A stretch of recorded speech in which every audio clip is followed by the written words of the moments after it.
we always go against them in grand finals. So yeah, they're our biggest rivals. You play against them so many times. So many times. And you won so many times. So many times. well, I think there's always a chance for them to win against us because we know their gameplay and they know our gameplay. But at the end of the day, it comes down with our individual and team skills and our mentality then at that time. And right now we're pretty confident. We've been playing together for I think 4 to 5 years. Yeah. In the same team. Never in the different teams. And like because we're sisters, it's like what's special about us, like I think we have our own bond which no one can beat against. Nothing can compare it. Like a natural chemistry, like we don't need to build it from, like it's not the same as building chemistry with our other teammates. First is our teamwork, what makes us so good, and the second is our commitment, because we always wanted to win more. We never felt enough. So yeah, in every tournament we always go all in and we always try to take the trophy. For me as a team, like outside the game, we're like sisters because we really talk about anything to each other, like such as families and then boyfriend, I guess. And yeah, like they're good listener and we are good listener and good speaker too. Our jungler is Vival. She is the youngest of us. I think her personality is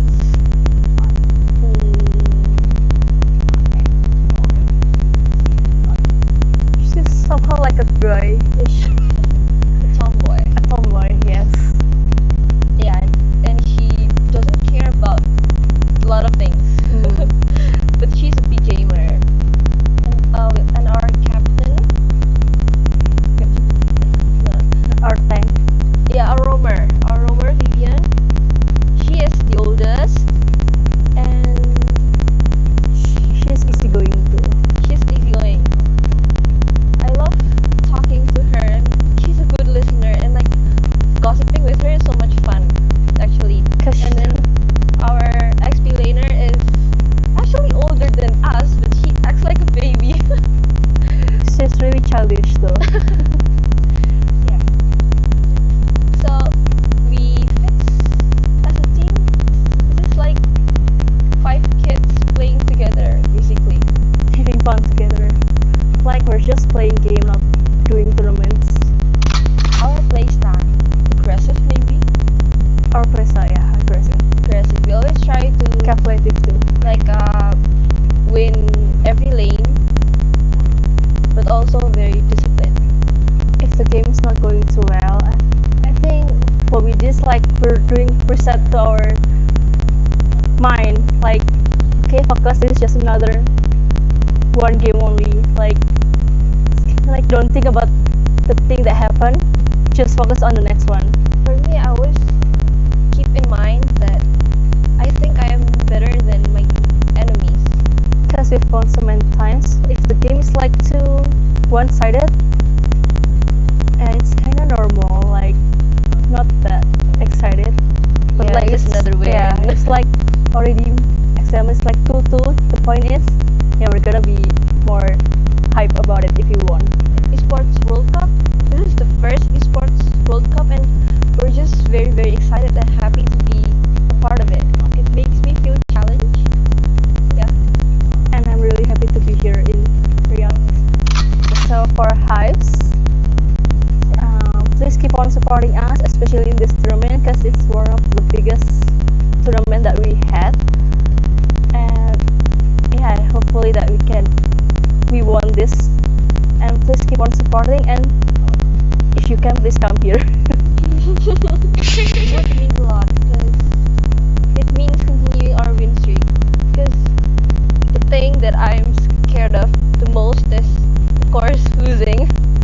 So yeah, of course, it would mean a lot. I lost like a game or two, but Like lost the tournaments like back in 2020s. That's the last time we lost, I think. Yeah.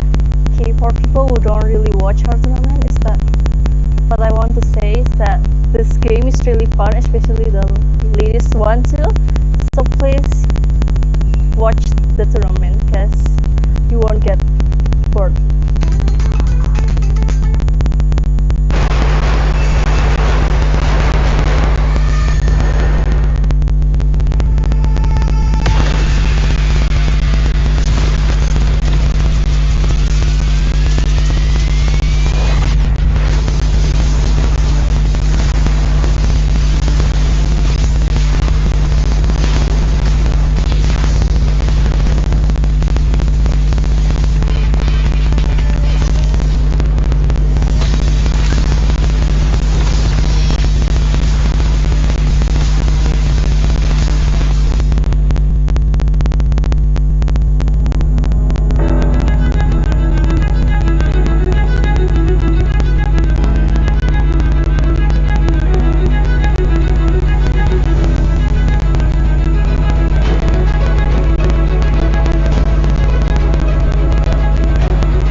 We started off with 12 teams and now we're down to the final 2. Ladies and gentlemen, boys and girls, welcome back to MWI 2024 at EWC. Welcome to the Grand Finals. My name is Etern and I will be your desk host through the Grand Finals. But of course, I am not here alone because with me is the ultimate charming duo. We have... There we go. We have Leo as well as Lapel. We are Blackpink in your area. Which one? Which generation are we? We're the first iteration. Okay. We're the first one. And then it became a thing. Okay. In Korea. We started it first. Boombaya. Thanks guys. Welcome. So it's gonna be the 3 of us today. So maybe Leo, you can help me out with Lapel on the panel. I wish I could go between you, given how things could get, but no, I will lavish in this. I will let this happen. Okay. I want you to be an enabler. Maybe disabler. We had Maria earlier, like yesterday, I think. That wasn't too good. I am here to empower. Thank you very much. I'm here to encourage. It's my time to shine. It is. So this is the tournament bracket. Can you break us through it? Do the Vitality going up against Smart Omega Empress. Like the last time they met here, Leo, it was during the SEA Games, and it was a brawl. It went all 5 games. Yeah, who's to say that this could not go the same distance? But you know what they say about Riyadh in Indonesia, right? Especially in the world of MLBB esports. I think Rachel's aware. What? What happens when Indonesians play in Riyadh? There's Oh, I have absolutely no idea. We don't talk about that, they say. we don't Absolutely no talk idea. Hey, but Vitality, they've broken it, right? Because, by fighting another Indonesian. yeah, At the cost of another. yeah, That's science right there. That's math. that's where we've both. come. But of course, we are gonna take a look at the prize pool now, guys, ladies and gentlemen. Because you know, like we mentioned earlier on, right? Despite you going 3rd or 4th place, you still go home with a hefty amount of cash, right? 40k USD. But now these two queens, they are going to be fighting for that 180k USD. Omega Empress and Vitality are confirmed at least 80 Gs. Dude. In addition to flying out to Riyadh to enjoy this beautiful city and to be a part of this historical event in women's esports, 80 Gs. Dude, 80 Gs, that's like winning 3 times of MPL Malaysia. And I'm talking about being the champion. 3 times! That's why it really just puts into perspective how big this event is and how big and how far the lady scene in MLBB competitive play has come. And hopefully in the future we'll see a lot more developments, especially now that a lot of these teams are going to be bringing home some cash, so perhaps that will help develop their team and their entire region as a whole. You're talking about development, nothing comes close to how the Indonesian women's MLBB esports division is like. Oh yeah. Compared to like even very strong regions like Myanmar, NA, Indo comes close. Like even the women, right? You have Women's Star League. That's where, how many times now has Team Vitality won that championship? All season so far since. Dude, the thing is, Vitality from 2021, they've won everything. So that's, Wait, no, now it's 2024, so like 3 years. Shell mentioned in an interview that the last time they lost was 2020. 2020 even. 4 years For 4 compounding. years. And if I'm not mistaken, Rachel, you can confirm this. The WSL even had to put out a best of 9 to Yes. try and break their streak. That was the first time we've ever seen a best of 9, and it has to be because of that. So we're gonna take a look at the showdown soon, ladies and gentlemen, as we get into it. The Dr. Sulaiman Al Habib showdown. Team Vitality and Omega Empress. Still in a best of 5, I believe. And if I have to ask you, gentlemen, how do you think that this match will go? I don't want to answer. Okay, we'll skip you. I think we're gonna see Smart Omega in their best shape yet. I don't know how you beat a 3-0 dominant run, right, against VSG earlier, but I think here, much like all throughout groups and the early stages of the playoffs, like a diesel engine, they'll take a while.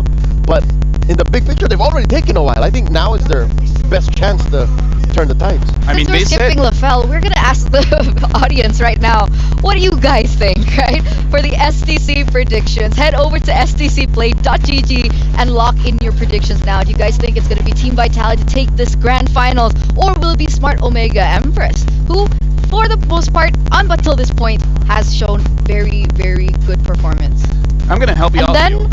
we are.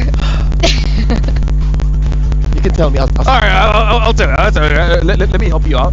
Vitality's gonna win this. All right. Okay. I don't want to say what he said. I don't want to double the It's tricky, right? year in year out. My predictions have been here and there. You know, some days, some seasons, some years, I gotta just. Depends on the weather.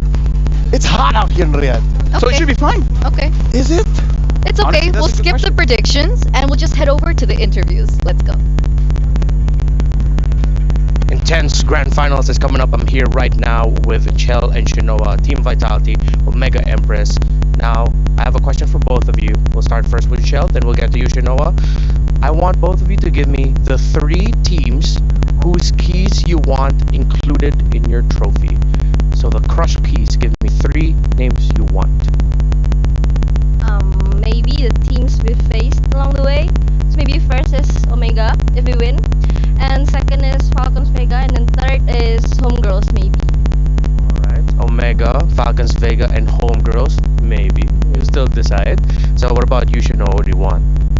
If you win, I'm gonna put Team Vitality and Gaming Gladiators, Homegirls, and Falcons Vega.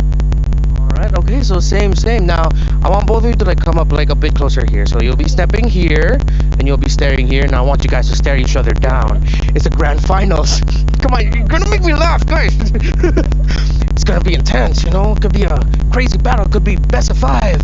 So I want you guys to do something. I want you guys to aggressively compliment each other.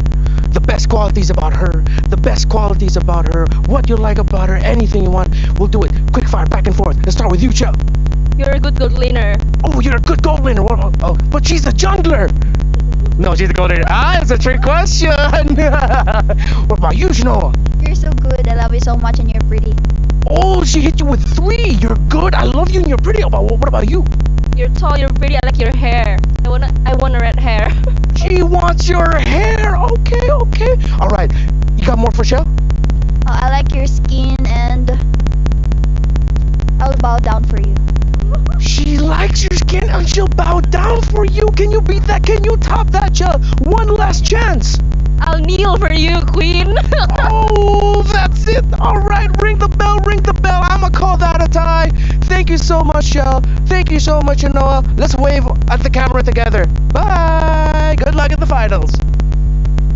Thank you, girls. Thank you, Reptar. And now it's our turn. Cameraman, please shift it over to our showdown. We have LaFell on one side, and we have Leo on the other side. Boys, kill them with kindness. I like your facial hair. You got nice curls.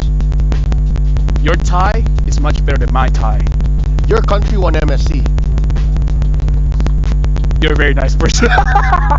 Great. Ding, ding, ding, ding, ding, ding, ding, ding. Yeah, you won. Okay, I couldn't beat that one. Okay, congratulations, Leo, for winning that. What would you like in return for that victory? I actually was prepared to go longer. I wasn't ready with my acceptance speech. I'll give you nasi lemak. Okay, then Come over to Malaysia. Alright, I'll see you at M6. There you go. And now we gotta talk about the game because honestly, Redmar has already set it up. This is gonna be an intense best of 5. Mm-hmm. And what a way to take it through brevity, through comedy, because that's the only way you know how to cope. Definitely. We haven't seen this in quite some time, by the way, as well, right? PH into grand finals for the MLBB women's scene. Okay. Calm down. All right. Well, Calm down. Okay. Hey, this is as high stakes as it gets. This is where finally, maybe my country can win. Why am I here? They already won. I don't know either. You know what? We're all here as family. We're the real champions. Alright. Let's start talking about this next matchup. Okay, sure. Smart Omega Empress once again and Team Vitality. Last time at SPS when Falcons Vega were able to qualify, they did have a best of 3 meetup, and that was a 2-0 for Vitality. But do you think this time something has changed? Let's start with you, LaFell.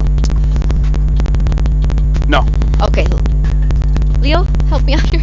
Yes, something definitely has changed. I think over the past 2 years, Smart Omega Empress have learned to spread out the work. They've learned to spread out the priorities. And at the start, it was very Amore-centric. And then in about 2022, 2023, it was very Shinoa-centric. And now, it's Keishi's turn to shine. And even not Ayanami. Even if it's most likely not Ayanami, it's still not Ayanami.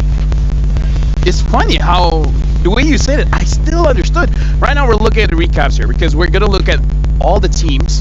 And honestly, personally for me, I may have a bias towards roamers, but the thing is, you gotta look out for both roamers here, right?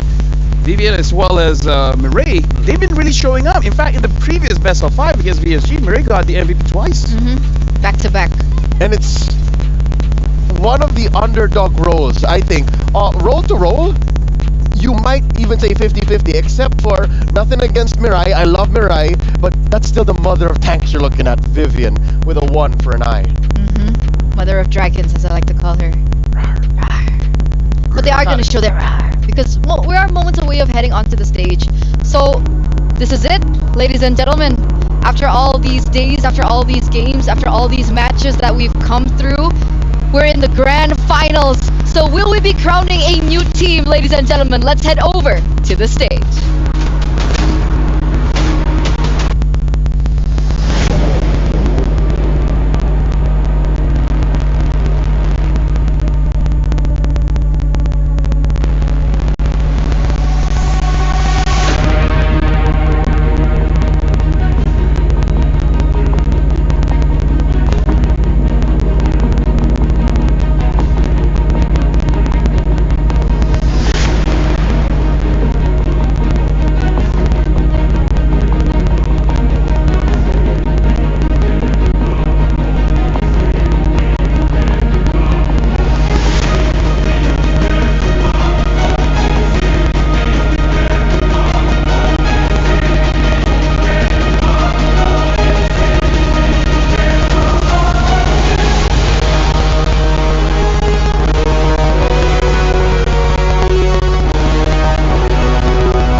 the final two teams that stand before us today are the two teams that have shown the brightest so far of the all-female MLBB professional players here at MWI 2024. It is happening for real أعزائي المشاهدين والحضور.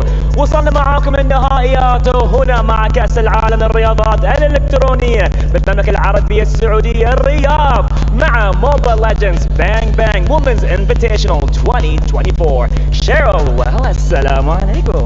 Salam indeed. Now it is a running joke. Now this has been a wonderful celebration thus far, celebrating our women, breaking barriers, changing expectations, redefining esports right here today, and it is just a phenomenal experience. So speaking of which, we are going to present our players for you right now, and this presenting the reigning, defending, back-to-back champions, V14 Vitality!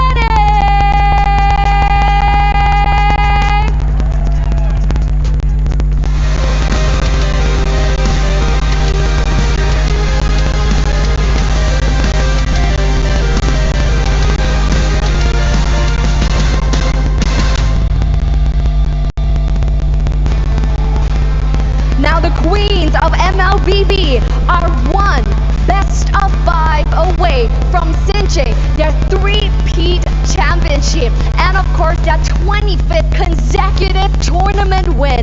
This is your time to defend their throne.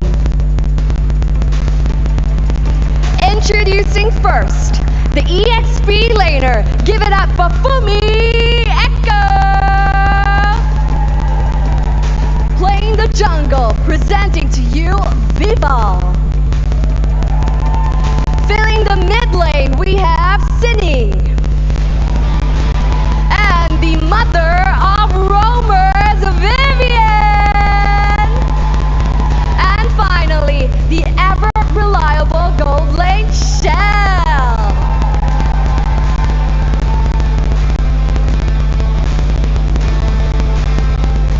And now, ladies and gentlemen, viewers around the world, before I start with the coming team, all the way from the Philippines, ladies and gentlemen, make some noise!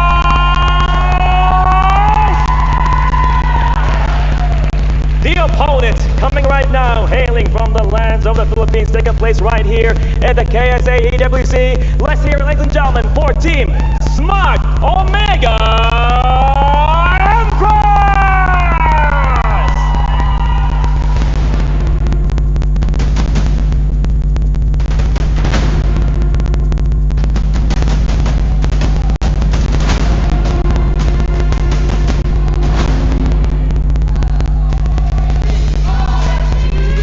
There you have it, ladies and gentlemen. The hype is real. Taking place right here to battle it out with vengeance. Here to claim the trophy and to take it back home, not only to the Philippines, but to city Cebu. And now, ladies and gentlemen, they are the established team powerhouse all the way from the Philippines. Let's introduce the players, starting with the fearless AXP, not Ayanami! The clutch jungler, QUÄC! The untouchable mid laner, Amore! The highlight real roamer, Mirai! The savage empress, Shinoa!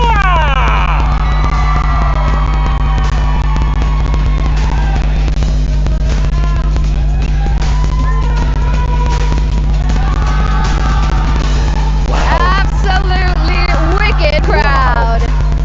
Beautiful, beautiful. It's the Philippines against the amazing team as well with Vitality. Who's gonna make it happen?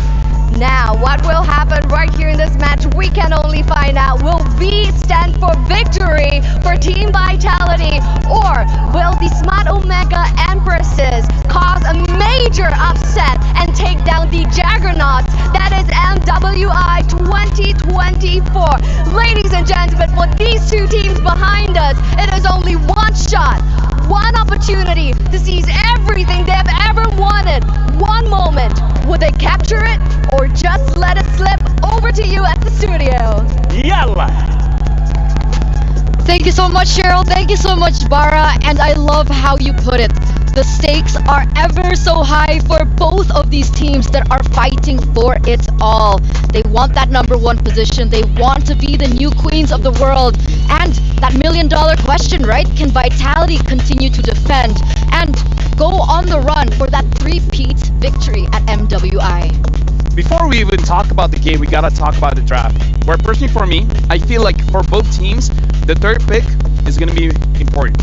Especially when we talk about grand finals, what is the first thing we think of? Exactly, moms. We gotta talk about the mother of tanks here, Vivian, going up against Mirai. I feel like for both, what? You guys okay? Yeah, I just remembered. That's my mom. Yeah, right? Every time grand finals, I think about my mom. Anyways, for both, it's really about the roamers, right? Because I feel like for both teams, they're very good at team fighting in terms of beating out the skills. So which roamer has the better setup is gonna win it all. So you're looking at a priority on Minotaur, on Tigreal, and Not even priority, honestly. the possible counters like Valentina. Exactly. I expect Valentina to be such a high priority in the draft, whether it be early bans, which is most likely going to happen, or even answers all throughout team fights. Because in their last series against VSG, Omega Empress unlocked the X-Borg. Yeah. X-Borg in the hands of Na Ayanami was not exactly what VSG was expecting. So now that Vitality has seen it, they might be ready for it. And if you understand where I'm going, if you see this coming, reverse psychology, I know you know, but Yeah. do you know what I don't know? So they might overthink it. They might even waste a ban on the export.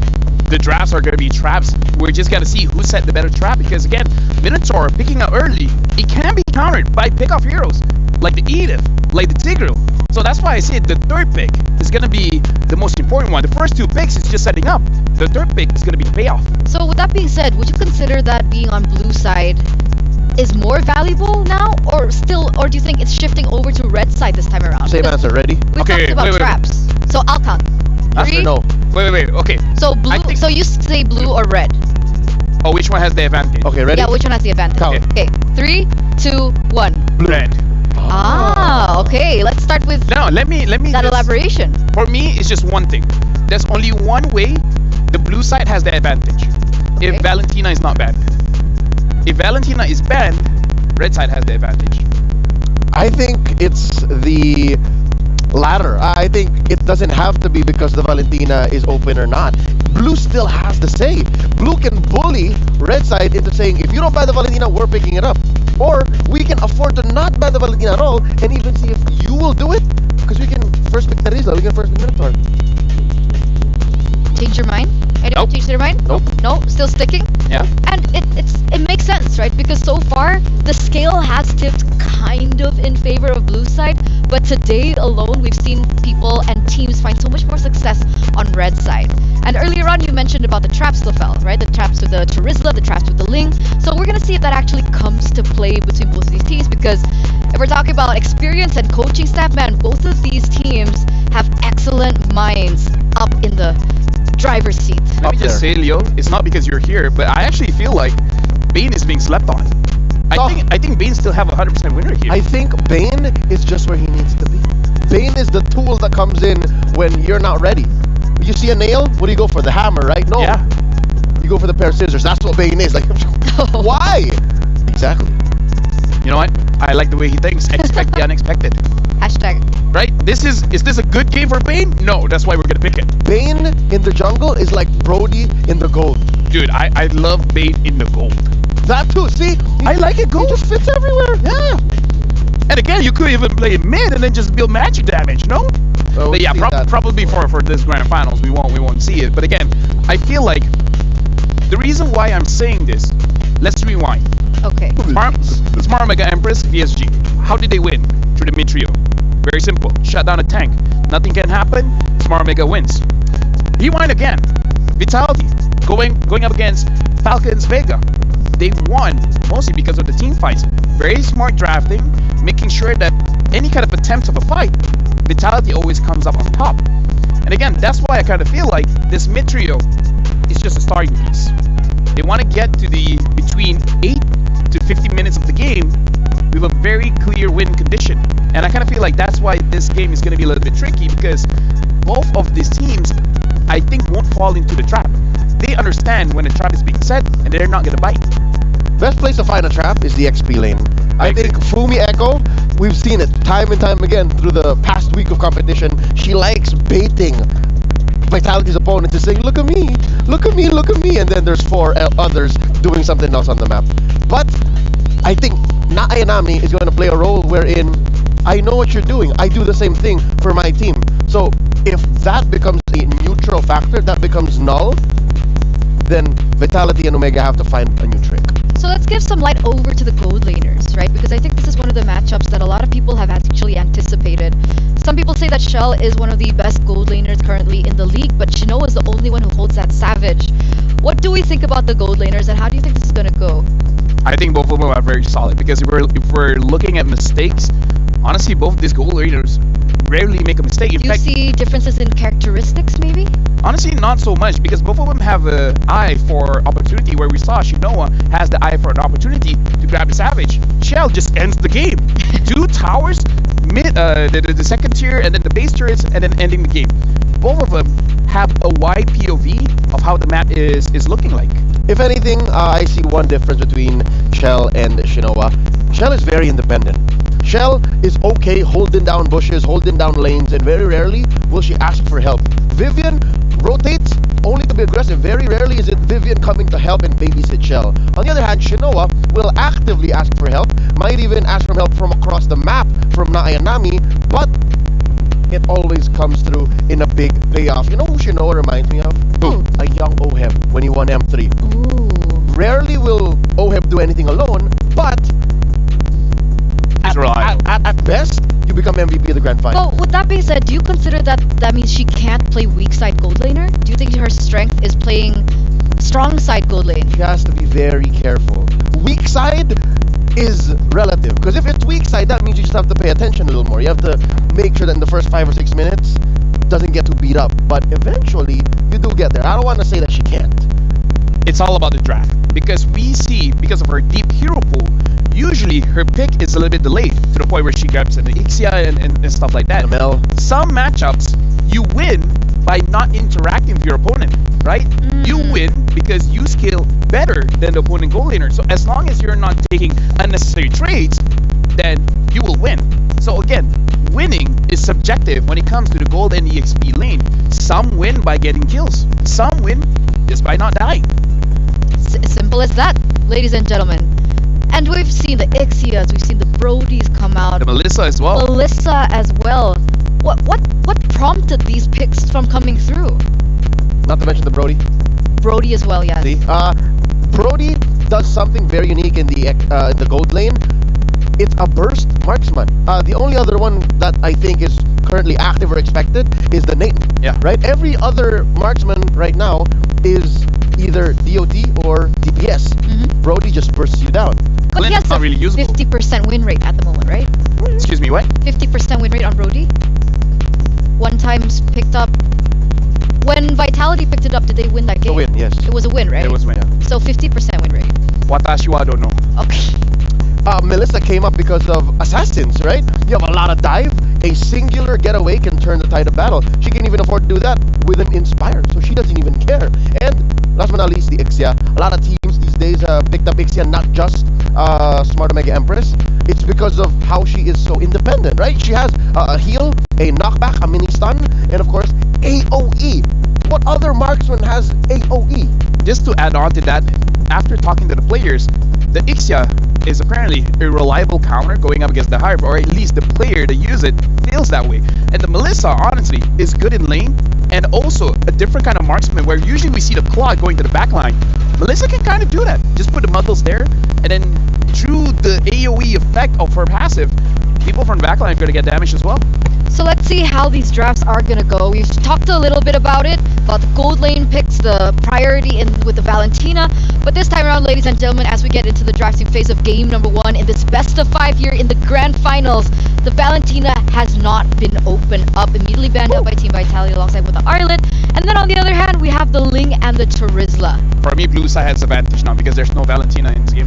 Do you agree, Leo? Yeah, whether or not, I said it's a matter of the Valentina. The Minotaur is also still at large, and I'm not so sure what the gambit is for Coach King Salman here is, since the chip got banned out, he's gonna attack the Luigi. What about Roger? I think Roger, I don't know if it was earlier today, but the Roger was like, yeah, you don't have to win with the Roger. Roger's close to 50-50. I'm not sure if it's such a flex, but I think Roger's stronger in blue. So I think that's something that they're willing to play with if they open it now.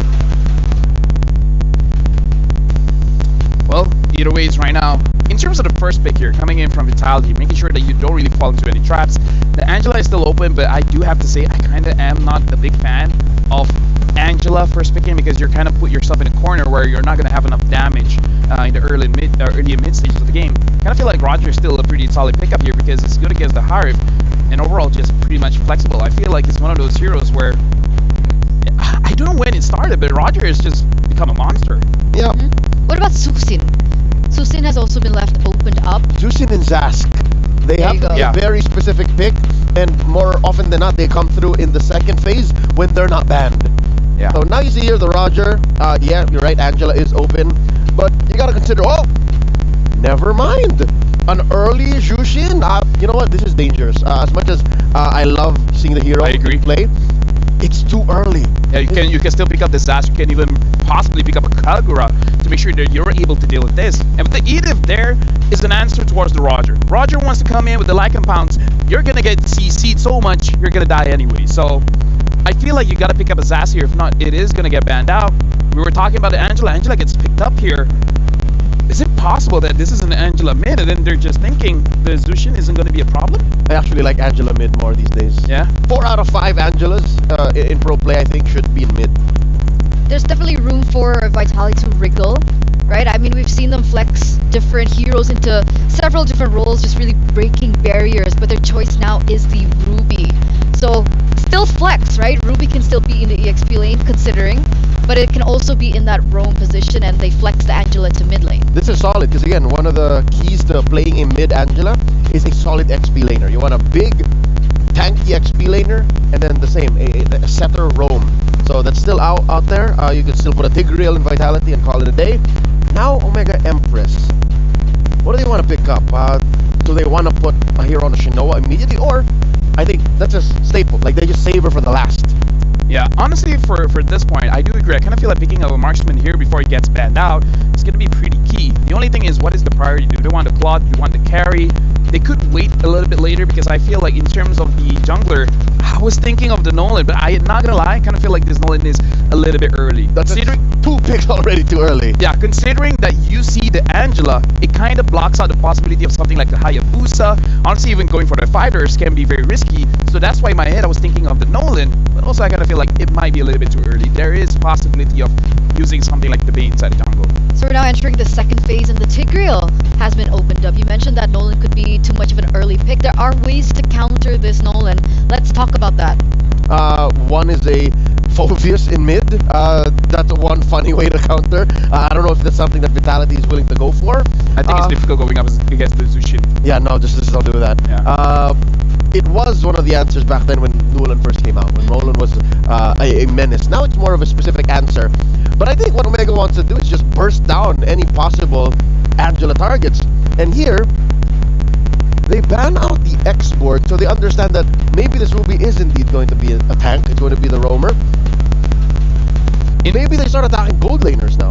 In theory, I kind of feel like they're going to have a lineup that wants to push forward, and X-Borg is a very good hero to kite away and then make the opponents create a mistake, right? So I kind of feel like the X-Borg is really setting up for this Edith to go to the EXP lane, where they have a different idea that they want to put in the EXP. The Tigger ban is good. I kind of feel like it's good for both teams. No Tigger in this matchup. I'm not complaining. What will Vitality utilize, right? What's the plan? Because so far, Vitality's found so much success using for Vivian, right? The mother of tanks. 80% win rate up until this point. But the Yuzong gets taken off the board as well. What are they hinting here? Is this them trying to put Edith in the EXP lane, securing a better lane for her, or something? What direction are we going? They're attacking FumiEcho, that's for sure. Again, a lot of the early to mid-game power spikes from Vitality in a lot of their matches in MWI come from FumiEcho. She always does something that buys time for the rest of her team off map, like let's say all the way across, that changes how the game goes for their opponents. So even if she dies, even if she plays very specifically with an Arla, with Risa, she's done it multiple times. Look at that, 4 bans for FumiEcho alone. I think they're trying to make it awkward for her.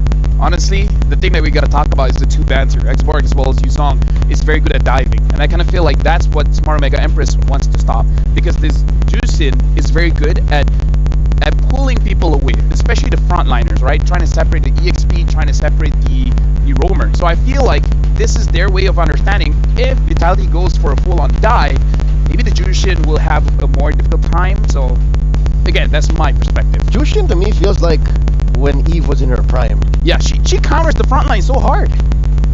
So someone has to dive. So Lolita picked up here. Maybe they're considering this Roger is going to jungle them. It looks like an Ixia setup too. Yeah, it does. It does look like an Ixia setup. Betting out the Yuzong, yeah. Could it be? She found the Savage last time around when she picked it up. They deny it. What is Coach Susugaya and they were thinking? Because they could. Honestly, they could. The only problem is the Nolan, but I kind of feel like having the Angela, you can fight back. So now, other than that, like this makes it so Nathan is a little bit tricky. Honestly, even the carry is a bit tricky. Claude tricky as well, but I think the Claude is more usable here for sure. Okay, so Claude for Shell. And what are we thinking for the roam? I almost are we anticipating like another mid lane Boxia. pick? Okay, so there's your gold. Boxia and CC. A hero that can dive to the back line. However, let me remind you guys, this has happened before where the CC was used to potentially counter the Jushin. Didn't work out. And as Renmar says, you need an Angela with the CC. You can't just CC these days anymore. Yeah. So at least they have that box checked off. And Roger doesn't need that much farm, so you can give space to the CC to actually farm up. But I think they're lacking burst. If the fight lasts too long, or if Omega Empress just back out and don't engage, Vitality is going to keep chasing and chasing and not getting much. And there it is, Melissa. Okay.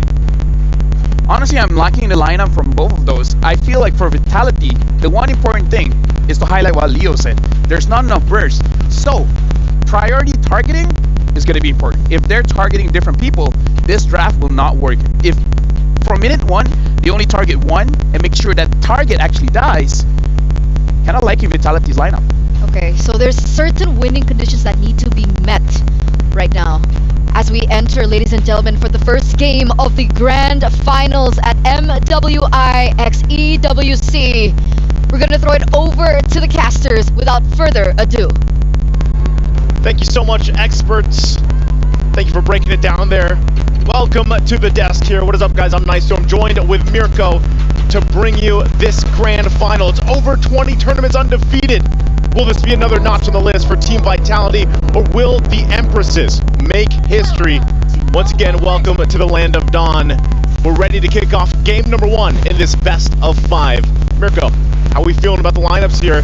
I know, the desk is PHID also, but how are we feeling? I think we're the same, right? I mean, PHID here on the desk as well, on the caster desk. But I mean, looking at the lineup, I'm not too sure. Team Vitality definitely taking a risk here by going for the CC pick. Usually, we see FumiEcho on picks like, it's always playmakers. The Terizla, the Yuzong, and last MWI is actually the Lapu Lapu. So, very interesting to see already a carry pick in the XP instead of the usual comfort pick that we see. Cine as well on the Ruby, right? Usually we expect the mid lane to be the one taken with Angela. Now we're brought back. This might be the second time, third time in a row, but Cine will be able to dash away. But back to my point, it's going to be a bit tough this time. With the Ruby in the mid, it's kind of different, Usually we see Angela. Yeah. That's what I'm wondering. We've seen now up to this point 4 days where these ladies have had to figure out the Jushin pick. And is this the answer? Is this part of it? Bring in Ruby bring in this Angela combination for both of them, because even if you're dragged back and forth like we've seen so many times, at least you get some sustain. At least you're able to heal back up relatively quickly. I mean, even with both those heroes locked in, and that might be enough to just kind of leave it to more so a dead lane, unless they can find a pick off here. Vival already moving forward. The shield leader now helped by Vivian, forcing MRI to actually dash away. So Smart Omega Empress losing out on the mid prio just from that rotation from Vival. Starts up the turtle. Okay, Turtle's going to be up here, still needing those level 4s, of course, here across the board. But the same thing, you're going to see, okay, Vivian actually has to burn the flicker for part of that, which she should be fine with. I mean, she doesn't necessarily need it right now. She might just try to get that level 4 too if they can. But the Turtle for the take, it's at half health. There's the positioning. Murray gonna force Vival back, and wow, Cindy's low too. Primal Wrath used up already. Now Murray pops in a bulwark. Ayanami doing some damage now. The beacon comes down as that's gonna be the flare. Bringing him back. I'm offended. Able to connect onto the back as well. But Cindy will be able to escape. First blood there with the Poissons. Fumi Echo still chasing them down. It's a kill. Traded over for the Turtle. Fumi Echo still playing away with those yo-yos. But it will end just like that. Up top, though, we can see that it's a big win for Shinoa. Yeah, good trade, though. I would say either side, you know, but Smart Omega Empress pulls out a little bit further ahead. And like you said, a lot of that also, that gold plating there on the top side for Shinoa is secured. But first blood in the hands of Team Vitality. It went to, of course, Vival, which is going to help her rotate a little more confidently on this Baksha pick. That's one of the reasons why you still pick it. I know we're in the assassin meta for the most part, but a pick like Baksha with an Angela is actually quite deadly, because you can just appear anywhere around the map very quickly. We're going to take a look at the items here real quick, falling into place. No first items locked in just yet. You got the Molten Essence to help farm a little bit faster, because, you know, you got to keep up with a Nolan. So you're going to have to work around that, but also it'll be interesting to see how they play it apart. And dealing, well, okay, they're going to use the I'm Offended. I don't think there's any follow-up there. And so with that, again, Team Vitality still kind of just keeping things even, you know, for the most part for Smart Omega Empress. They want to be able to go full force against the next objective here. Still 40 seconds away from it, but let's talk about this matchup up here. The Melissa, man, it hasn't popped up too much. We've seen it a couple times. Is this a good matchup against the Roger up in the gold lane? I mean, to be fair, Melissa really bullies almost everyone. I think the only matchup, hold up, Earthshatter onto 2. Fumieko still able to purify out, but the Blast catches both of them. Fumieko escapes. City not fortunate enough to actually get out of there. And yeah, no, Melissa dominates through lane, usually only getting countered by heroes with Blink. So Claude, Moskov could be the case as well, as long as you can get out of the muddles. Are you a Melissa main now? I know for a while you were like 1-1. 1-1 when I first started, and then Melissa ever since that skin. This skin. Okay. For no reason. Ever since that one. Well, with that, Turtle's up. They're going to go ahead and start it up. Hard guard going to be used, though. Yeah, onto Fumieko with the curtain calm placed down as well. Now, meanwhile, Pivot on the bottom lane, just 2v1ing. Fumieko dashing forward, getting mobility. Oh. City flickers forward, gets a donut. Wolf getting Pivot on a chase down, but Keishi is just so mobile. In the end, they baited out so many big abilities, and Smart Omega Empress still get the objective. Very disciplined. You know, that's what we're seeing here from these decisions. They don't have to fight. They get the objective, they get out, and that seems to be the move right now for Smart Omega Empress, as they want to go ahead and match up, you know, pretty much across the board with objectives. And dealing with that for Team Vitality, you know, they're falling a little bit behind now. We're talking, you know, 1,000 gold, nothing too crazy. So it's up to them. If they really want to kind of even out what's happened in these past couple minutes with the objectives, it's to get a pick off and a kill. Now, the one thing that's hard is Edith, man. Edith has been popping up time and time again. And there's a reason for it. She, like, the fact that you can onward Earthshatter or vice versa, and then pop a ton of damage once you pop the ultimate, the Primal Wrath, that's scary. That's tough to deal with. But then you round it up with the fact that you have a Lolita. You know, now we've seen Lolita in the past. Didn't work out too well. Hold on, Fumieko. Okay, she's got hard guard hovering over her too. But again, going back to it, Lolita pairs up really well with this. This could be the move that Team Vitality needs, though. They're just trying. It feels like they're kind of almost in a way like we need to find a kill to even things out. Definitely. It does feel that way, you know, for Team Vitality, especially here. As even in the bottom lane, you can see that Fumieko, even on the CC, is actually having a tough time. Chill moves forward. That's the player coming down. Chill able to dodge away with the Lycan bounce and the flicker out as well. Airborne brought back to the blast under the turret. Not too sure if they want to come in onto this. They'll go for the turret instead. Mirai moving forward with the stun. Not enough damage. Shinoa, no mana. Chell brought back again. The healing's still there. Vivian caught. Forced the flicker out. Now both flickers, Chell and Vivian, depleted. And with that, this is just going to help build that lead up. Still looking for a play possibly here, but it's not Ayanami, and she's so tanky. Yep. She just pops the Primal Wrath, she's going to be fine. And mid lane. Sin able to survive. The knockout brings her back. Okay, she doesn't have enough energy to go for it. Meanwhile, bottom lane, what happened? Ayanami, or rather not Ayanami, very specific there, will be able to outplay the 2v1 situation under the turret, getting Vivo. Now Keishi has a lot of space to go for the neutral objective for free. Boomy Echo cannot contest. That's 3 for 3 now. Turtles, the objectives here for Smart Omega Empress. Talk about a lot of this macro play that they're making. The decisions are on point so far. It looks like the warm-up that they had earlier on, going 3 for 3, is what they did here, of course, for game number 1. This is a struggle that they've had, you know, dealing with the game 1s, but now they seem to be off to a good start. Looking at the items real quick, too. Some of those first items already locked in. Clock of Destiny there for Amore. Hunter's Strike now available to Keshi. She's working on the next, and even the Thunderbelt, and even that little extra boost of damage helps him out. Meanwhile, Shinoa, she has a Corrosive Ice, and she's working on the rest of the items, too. So, you know, at this point, Smart Omega Empress is actually at a pretty good power spike for the mid-game. This is all preparing for that first Lord coming up here in a little over a minute. So we take a break, and for Team Vitality, man, it's kind of like still in that situation where it's nothing too crazy to work from. They can actually get a couple kills, or maybe even just a kill or two, to get that numbers advantage going into the Lord. And if they get that first Lord, that's where you're going to see the momentum swing. That's the pendulum that we're always talking about. And even though, you know, 3 turtles in the hands of Smart Omega Empress, 1 Lord can actually help kind of negate some of that, depending on how they approach it. But, you know, we're going to have a quick break here, have a Kit Kat while they figure things out. Go ahead. Have a Kit Kat. We'll wait. Let me go grab one. Yeah, Nice is grabbing one right now. And as we see Nisu, as I see Nisu grab one, I want one too, man. I mean, oh, we got the bias reporter as well here. Bias reporter. We got Redmar, Redmar, what are you doing? I wonder which side he's sitting on, right? I mean, is this... I'm joking. I wonder what side he's sitting on. You know what? Again, I love what he did, by the way. You know, leading into this, the little one-on-one. You want to have a one-on-one with me, man? You want to tell me something nice? You know what? Sure. What do you want to tell me? Just like Shinoa to Shell, you have great skin. But unlike Shinoa to Shell, I don't think I'll bow down now.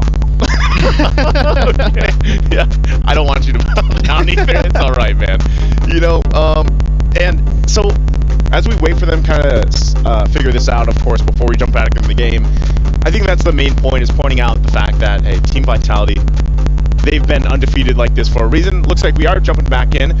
And just as a note, I believe the fact is out of all the MWIs, they've only dropped, I think it is 3 games. That's it.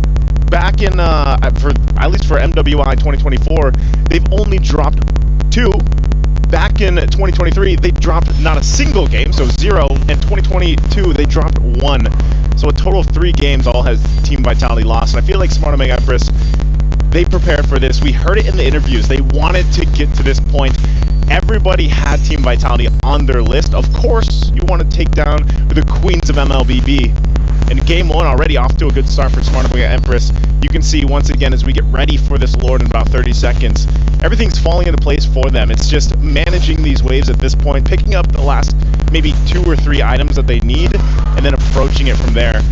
So for Team Vitality, again, I think they just need to go ahead and get space to work with. They don't have any turrets down, you know, so it's at least start there. And I think, honestly, when we're talking about the composition, Smart Omega Empress, they're doing good. Nah, they're doing amazing at this point, right? Keishi's 2 levels ahead of Vival. And on the Bakuja, I think we know. If you don't, you know, if you're not able to build up a snowball in the early game, it's going to be tough. Down below, Primal Wrath already. Good damage. Definitely stings from the Echo Force back instantly. That's a free turret to not Ayanami Mirai. Opening up the map, City, walking forward, challenge, well, light can pounce. Stunned up, gonna be caught. Forced the flicker out. Now blasting the flicker, continuing over, now forcing the hard guard out. Bivol able to find a shield into the cage, gonna be caught as well. Shinoa pops in the models. City in the midst of it all once again, able to flicker out. Good go away to prevent any sort of full engagement and commitment. Bivol brought back to the team once again, isolated again. Bivol still able to tank up a whole lot as Wumi Echo does it a bit more damage. Keishi assassinating Bivol, who's caught all alone. Now it's another win for Smart Omega Empress as they group up in the mid lane, not Ayanami. Walking forward, Fumieko taking a whole lot of damage from Mamore just with the lantern flare. City moving forward, not able to find the I'm offended. Amore just zoning them away. City brought back again. Good Earth Shatter, now Blast connecting on both. Now Shinoa walking forward, has the models, places it down. City can be caught, and again, it's not Ayanami on the Primal Wrap. Still going for it. Shinoa looking for a target to go for the models again, but finally Smart Omega Empress say, we've had enough. Talk about an extended team fight into an objective, into a team fight. I mean, wow. Talk about Smart Omega Empress as we look at the STC replay here. This was even after a team fight towards that mid-upper river. And then they hold down this front side. They hold down the mid. Meanwhile, not Ayanami is just firing off here. And they secure the Lord too. You know, so this is just a big power play from the Empresses here because, man, how do you deal with this? Team Vitality, they were trying to get the space that they needed, but even with the healing that they have with the Antler pick, with the shielding, she's even got Flask of the Oasis, they could not withstand the damage that Smart Omega Empress had, and they're going to lose all these tier 2 turrets on top of this whole exchange. Big item pickups as well. Oracle for Murray, a little more defense there, endless battle. And now they have to defend the base here. Lord's going to go ahead and work on these shields. Are they going to press the situation a little bit further? Oh, onward coming down. Now Blast charged up as well. No flicker to stop City though. Caught in the midst of it all again. Good beacon. Pitfall. Caught, isolated, and taken down. Another bring back as the Purify gets used up. But Fumieko is going to go for another flare. Able to zone her away. 11 minutes in. Smart Omega Empress will end the game. One of the fastest losses ever that we've seen from Vitality, and it comes through the way of Smart Omega Empress. Add one game to those defeats for the Queens of MLBB. A team of Vitality takes a loss here, a quick one from Smart Omega Empress. Again, talk about how they just came out swinging in this. I don't know if it was the momentum they had from the last series, but they are here to play. They're here to dethrone the Queens, possibly. Off to a great start already. Under that 12-minute mark into game 1, just looking strong in every single lane and role. Of course, you can't count out Team Vitality at all. It is a best of 5. They'll go back, readjust from it, and get things situated. But would love to hear what the experts around the stand have to say about this. Let's go ahead and throw it over to them.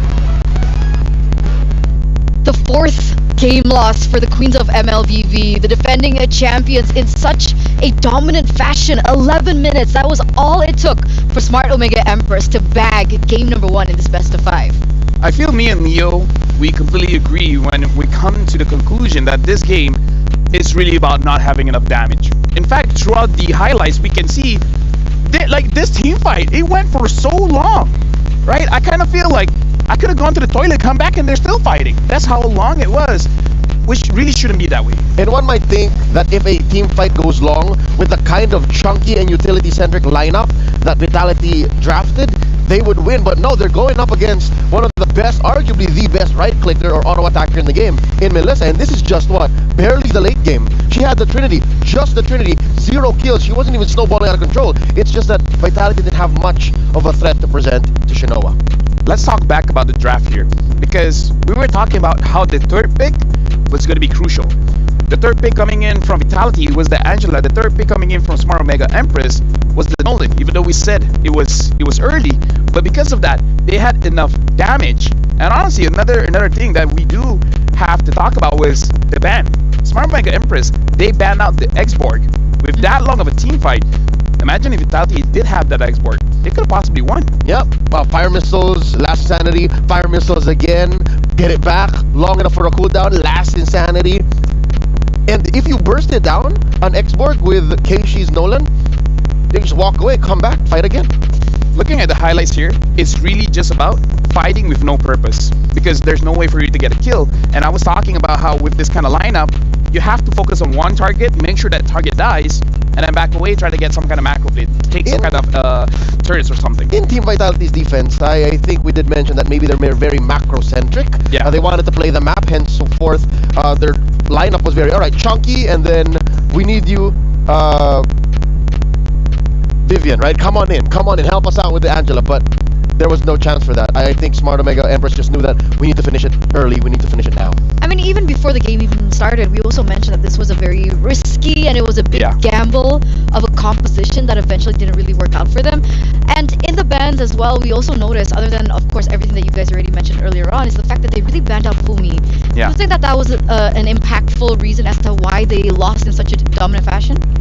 I would say so, yeah. Yeah, 100%. The fact that whether or not it was a master stroke by King Coach Salman, it just fell into place, is it not? Okay, Angela's open. Okay, they banned the hell out of Fumieko. Okay, maybe we just do CC Angela, but truth be told, CC Angela just takes too much time that a lineup like what Smart Omega Empress drafted would just take advantage. And again, something that the casters did say, but Marco mentioned the way that Fumieko wants to play is that she's the playmaker, she is the play setter. Yep. But having someone like the CC, it's really more of a distraction or the one giving the damage. So I kind of feel like they're forced into it. Like there's a lot more picks, the Benedetta, the Paquito, a lot of damage dealers in the EXP, which she might not be comfortable with. That's the thing, right? Because she needs those playmaking heroes. Arlet. Okay, let's take a look at our heroes right now. We have Arlet, Terizla, Edith, Export, all gone. Yeah. She needed the 3 at least, and then lo and behold, look at Nat Ayanami, she got the Edith. Oh. So this is literally one explainer out of their element, and then the other just perfectly living in high life. So speaking of that, let's take a look at the PlayStation MVP. Who won that MVP for game number 1?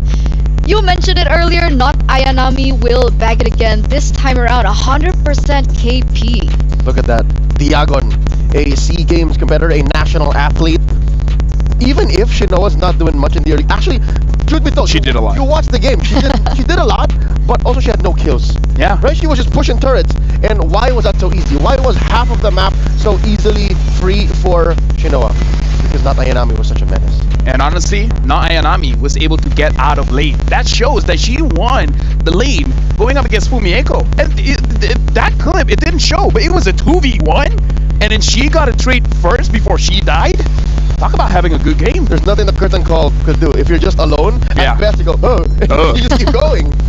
It's like, strings, ooh. Yo, oh. And even up until this point, right? Again, the CC coming through, we were talking about damage. Did the CC not get to that power spike yet? Nope. Or what was the problem? CC is almost like a marksman where you kind of need 3 items. You need the War Axe, and then once the maximum stacks are dealt, you can deal more damage. The second item is going to be Brute Force Burst Play to make sure you have more movement speed, lower cooldown, so more damage. But yeah, 2 items, it's like you're not tanky enough to deal prolonged damage. CC is just about prolonging the damage. And one might argue you might even need a little bit of help from the Vengeance. Yes, she the was Vengeance. forced to use the Purify because of how much CC just not Ayanami alone was presenting. Yeah, with the Vengeance, she could deal with the Melissa. So do you have any particular plays that you guys want to show us about game number 1, perhaps, that you guys can break down for us? Yes, we do. This is at about 4.5 minutes, fresh off of a turtle take by Smart Omega Empress. Now, this clip is unique. You want to know why? Why? There's no kills. No one died in this clip, and that's exactly why we want to show it. Because if we're looking at the clip here, you can see an amazing engage coming in from Vitality. They were able to get 2 crucial members, the jungler and the mid laner. You would think, that's a good engage. You have like, what, three people there? At least one would die. Play the clip. The targeting was separated. Some was going for a Mar, someone was going for a Keishi. And this lineup doesn't have damage in the first place. So if you target at least one of them, say you go for Keishi, you get 1 kill, focus on taking the jungle. You kill a Moor, control the mid lane. But because everyone's separated, and then they're like, wait, who are we going for? Who are we going for? Everyone was able to escape. So this is like, I don't know, trying to catch 2 chickens, and then the 2 chickens got away. So, because I think the way that Vitality usually play is that way, right? They like to split things up, and maybe it was a miscommunication on that part that they didn't If they execute had their enough draft damage, it's properly. fine. Exactly. Yeah, I so think like, it's a matter of using what you got. You know what they say? It's not what you got; it's how you use it. They didn't even have they didn't have anything to use at the time. What was that? 4 minutes, 5 minutes? Even if maybe they focused down on one, say it be Keishi. Okay, they got a kill on Keishi. If it was the other two up top, there would have been some backup from down bottom. That was not Ayanami and Amore down there too. let me just say, let's switch the hero. Say it's not Angela and it's a Ruby Roam. Replace it with a Lilia. Will they get a kill? They would. Maybe, yeah. Replace it with a Farsa. They would. Should Replace have. it with a Faramis. They would. Replace it with a Valentina, even though it was banned. They would. So I kind of feel like they're used to using this kind of heroes where they would get a kill. But then you switch it up and it's more utility than damage. Then you're playing the way that you usually play, but not the heroes you're usually playing it with. And now we're at a point of chicken and egg. Was it because CC Angela, because it's Angela first? Or was it Angela first planning for the CC, and did it just not work out the way Vitality planned? That's a big question because we made a big argument about the Angela, right? Is Angela better in the mid lane? Is Angela better in the roam? And for MWI, this is going to be the first time I believe that Cindy's actually picked it up, and she's usually Actually, Cine used utilized it. Ruby. Oh, Yeah, Cine used Ruby. Yeah, Vivian was the one. so maybe that's it, right? Maybe they're not accustomed to these picks. All right. Maybe Cindy's used to heroes that are more burst heavy, that has more the damage thing. in the game. Angela is not a tank. She's not called the mother of supports. I do agree. RNC Mother of That's Tank true. sounds better. Yeah. That's true. Mother of Dragon sounds better too, but you know, it's whatever. So let's take a look at the predictions earlier on. Guys, did you fill in your predictions? Did you put it in? stcplay.gg? Don't forget. Okay, we're in the middle of a best of 5, so you do have a little bit more time to lock in your predictions. But there you go, www.stcplay.gg. Go ahead now. Omega already has that first game. So you Alright. guys have a little bit of an advantage. I mean, there is still a chance for Smart Omega to go all the way, clean sweep the Queens of MLBB. At this point, yeah, because maybe Team Vitality overthought it, right? Maybe they're like, oh, this is gonna be intense match, so they're playing 5D chess with themselves, where sometimes you just gotta keep it simple. I Have mean- enough damage, have enough utility, win the game. Number one, it's best if you're not competing with yourself. And then second, maybe not 5D chess.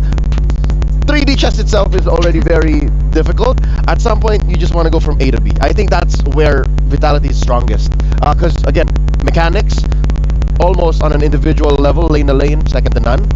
Macro, you know that their communication Yeah. is set because I think, I can say this, in the realm of MLBB esports for women, they are the single team that did not change over the past 3 or 4 years. Right? They are a singular force. Yeah. So you know that if you keep it simple and you get a fair and equal ground, I think Vitality's got this. Yeah, I don't like it when teams go overcomplicated and start making mistakes in the draft. Just keep it simple. We win with Hero A, just pick Hero A. Unless it's bad, then okay, change your Well, strategy. I mean, we've been seeing this sort of same pattern coming from Team Vitality, right? From the group stage all the way into the first day of the knockouts, and now we're here in the semifinals, right? A lot of people have been saying, Grand okay, finals? maybe semifinals before. Okay. But now, yes, grand finals. That Good check. there's a issue, I think. Either they're experimenting or their drafts are just not as on point as usual. So, ladies and gentlemen, as we get into the drafts of the second game, it looks like both teams have opted to stay on the exact same side, and it looks like the same bans are also coming through. With the issues with the drafts of Team Vitality, do you think there should be any changes in the first phase? Number one, get some burst in there. Yeah, agree. Either the jungler or the mid. Mm-hmm. Oh, Right. even the gold.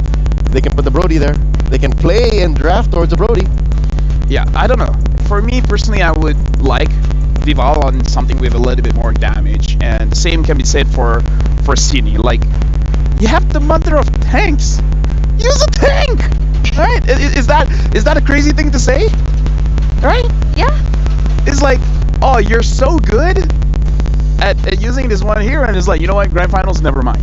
Let me switch things up. All right, it's fair that Omega Empress banned out the Minotaur here. Yeah. Safe, right? And then maybe Vitality first picked Edith. I like that. That's solid. That's solid. Do it. Edith and then eventually pick up something like a Tigreal. They don't even have to. Like, it can wait until the very last phase. Yeah, there you go. Oh. Edith first pick. Nice. That's Fumi Nice Echo. call. Edith. Yeah. And I mean, it's like- flex. It's Technically, it flex, doesn't yeah. have to go to Fumi Echo. So in enables case so they much. can find a more, I would say, what's the word for it? When you take control of something. Initiative. Initiative You have- type of EXP laner. I'll work with that. They can utilize this as flex. A proactive, you mean? There you go. That's the word. Proactive. A proactive EXP laner Got for you. Fumi. They can fall back on Edith for Fumi. Right now, I'm thinking for Smart Mega Empress, I think they eventually want to take the Nolan again. So pick up a gold laner. Their pattern is pick up the gold laner a little bit later. Unless they want to pick up the Roger here just so that they can be more proactive in the draft and then deciding later where the Roger's going to go. They're picking up the Ruby, very solid pick, and the Jushin. So I think they're sticking to their pattern, letting the gold lane see what everything has first, and then pick up that hero for Shinoa. And then maybe they're going to pick up a third pick Nolan here. I'm liking the numbers on Jushin. It's clear that the teams have been studying her, using her here and there. This is what we want to see before. 60% win rate. This is technically not burst, but it's reliable damage. It's reliable enough. It's reliable against the Jushin. Yep. Right? Like, the reason why Zas is here, okay, it's for the damage dealing junglers, but it's also because of Jushin. Having the Ruby as well does make it a little bit more difficult because we got to talk about what Zas does. People want to initiate, right? Say I'm a tank. Say I'm a Tigreal. I want to catch you, but the moment I get hit by a laser, I'm not stunned, but it damn feels like it, right? So I can't move. Initiate is going to be tough. Vitality, they know the third pick is going to be that Nolan, so they take it for themselves. And it makes sense, but it's a gamble, right? They're picking this into a Ruby. Is that going to be a big deterrent to their gameplay? I think this is another time wherein you say, hey, that Nolan might have been too early.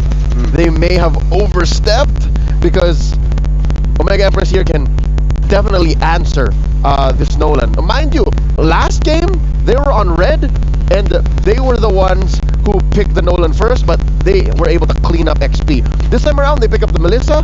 Again, a great answer towards the Nolan. So from here on, best believe, Omega Empress is going to attack not just Vival, but also, again, I think they will now change their priority to attacking Chell. I do agree. Maybe ban out the Brody as well as the Claude, because I feel like the Claude can still do quite well. Yep. Yeah, so the Claude has been banned. Looking at this lineup, you would consider, actually no, I was talking about the Harry, but because the Ruby is there, they're probably not that afraid of the Harry, especially because I feel like the Melissa does well against the Harry Yes. as well as the Roger. Harith loses lane Yeah. against the Melissa because of that range. So at most, if they want to ban out, I think even a carry could be a bit of a risk. So let's talk about her options here. Roger, Clint, Moskov, Lunox. I think the Moskov is great. But if you do pick up the Moskov, it's a little too expensive. They could ban it here just to be safe, right? I mean, this is the grand finals. You don't want to take any risk. Unless you do want to ban out, because the Tigreal is banned, perhaps this might be a Rome... Ruby. Edith. Edith, yes, Edith. Oh, I thought you were talking about the Ruby. Still a flex too, by the way. Yeah. So, next ban? Still gold lane, Moskov? I feel like Good Moskov choice. is safe. Yeah, There you go. Moskov. You have a same wavelength as Salman King Coach, huh? Another ban that could be coming up here because we saw it before is the Grok. If it's not a Grok, what other roamers do they want to take out? I mean, I don't know. The Ruby is still flex, but if we're going based on history, this might be a Grok ban. So they completely just ignored the Angela up until this point, right? I personally don't like the Angela because most of the compositions is in, not enough damage. Yeah, leave her out of this. Yeah. Oh, That's Lolita. another choice I was thinking of, because even if there are those little I call them caltrops, little droppings from the Zas, I think a majority of what Vitality does would still be hurt by Lolita.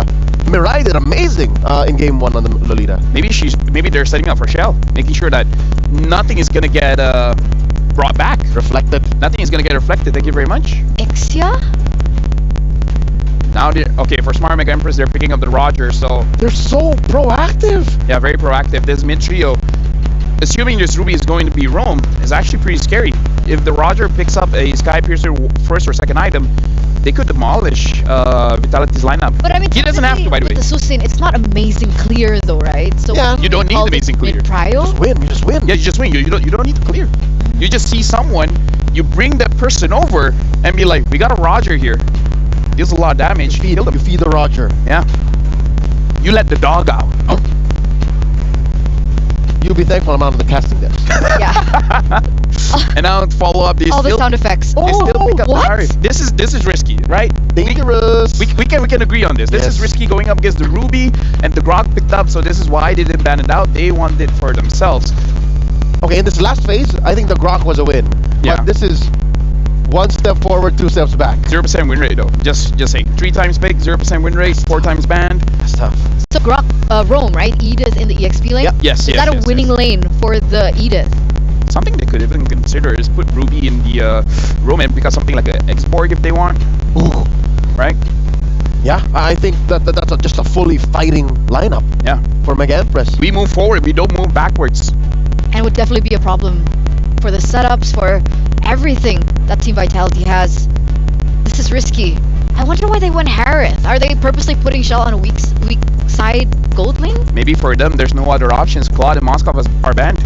Well, they pick up the Barat, so nothing too crazy. At least one very tanky player able to sustain the initial damage, bait something out, and then go back in. If anything, I don't even think it's for the tankiness. It's for the all-in. That's the catch? as good as a -1. It's like a Kaja at home. Yeah. Very not Ayanami. This is signature not Ayanami from back in the day. So there it is. Change her name. Ladies and gentlemen, I mean, she kind of did, right? Her name was Ayanami before, Like- and then became not Ayanami. Here and there. Yeah, technically. But I like it. I like the draft. Yeah. I like the draft for Smart Mega. It's a momentum. Okay. Game number 2, ladies and gentlemen, as we throw it over to the casters, it's your time to shine.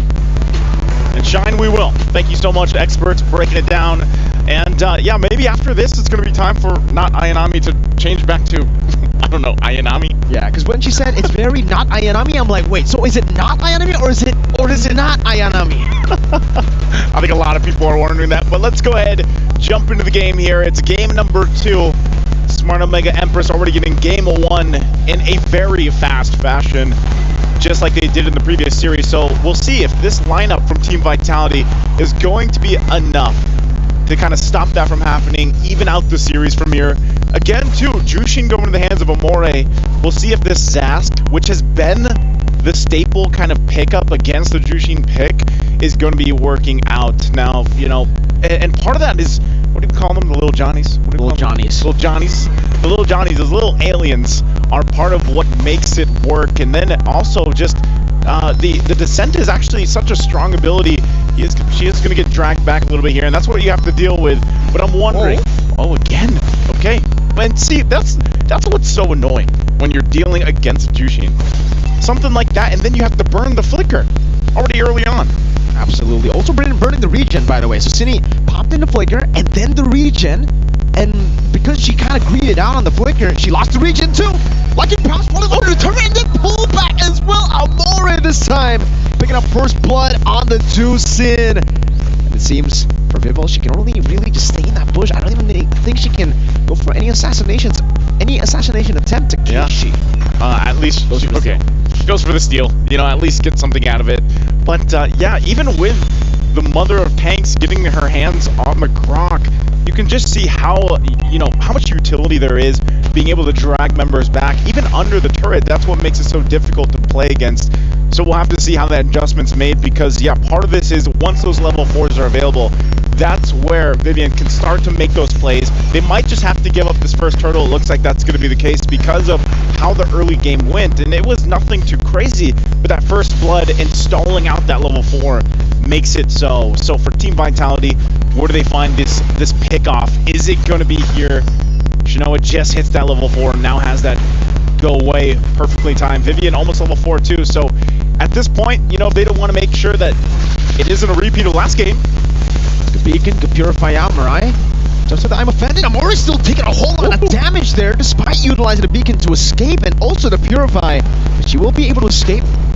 Does seem like up top though, because Fumieko is left the XP lane, not Ayanami. will be able to stomp on that turret, getting a little bit of gold, actually stopping FumiEcho from getting to lane. Yeah. Oh, stopping her from getting the minion too! It won't kill her, look at her! Not Ayanami is just denying the farm away from FumiEcho. And you know, it's little things like that that just actually play a big part in the bigger picture of a game. So great play there once again. And this Barrett's pick, even like I was saying in the previous series, you know, it's not a hero you see picked up too often anymore, but it still provides a ton of value, especially with the lineup that they have. You're going for just, yeah, grab them. You know, at this point, you have a Barrett, you have the Daytona's Welcome, you're looking for Murray to pull in with the I'm Offended. And so you have so many options, and I feel like that's the thing, that's going to be the troublesome part for Shell, especially once she pops the Zaman Force. You also have to worry about getting grabbed, you know, at this point. Oh, hold on. Wall charge this time, no purifying. You can see the instant damage come through from Cine, and then the fracture too from Vival. The Dominator's Ascent is doing as much damage as possible towards that turret. Some extra gold to work with, but I guess you've got to watch out for that too. You got to watch out for Vivian. There's a pull though. The pullback. Chell jumping forward as well. Vival gonna be caught. Keishi still able to find that kill now. Chell pops in his Bond Force down amidst Vival. Gonna be caught and stunned by the Daytona Wolf King. Not able to escape. Keishi gets her down under the turret. Perfect timing for the second turtle to spawn. Smart Omega Empress in full control. Vivian going towards the bottom lane, trying to deny Shinoa from taking the turret goal, but not Ayanami is here. Mirai is here. Amore too. They're just gonna leave Keishi to pick up the turtle without the retribution. Easy peasy. Talk about timing, you know? You get a couple kills, and not to mention it's a double for Keshi, so she already builds up that momentum, builds up that lead, and then she gets the second turtle. And this is what we've seen them do time and time again. They get a couple victories, and then they push the pedal to the metal. That's what they're doing here. That's the one charge coming down already. Mirai gonna be stunned up. Brings time offended, but it's only the Dominator's Ascent. And Cindy wasn't even in there. But still, Smart Omega Empress, they're still going to be able to actually utilize this to jump inside. Into the purple buff, sealing it away. It seems Vival is very proactive already. Or very reactive, rather. Rotating and mirroring that movement. Okay, right now they're going to go ahead and mirror up here to the top. And really at this point, it's like up to Shell. She's got to go ahead and get in good position. Conceal going to be used, though. I think they're just going to force her off the turret. They want to get the space advantage. I'm not sure if they're going to be able to get any more unless they force it with an ultimate. They're going to go ahead and get that turret down. The tier 1 falls. And I think they're happy with that. You know, at this point, Smart Omega Empress making the macro play like we saw them do previously.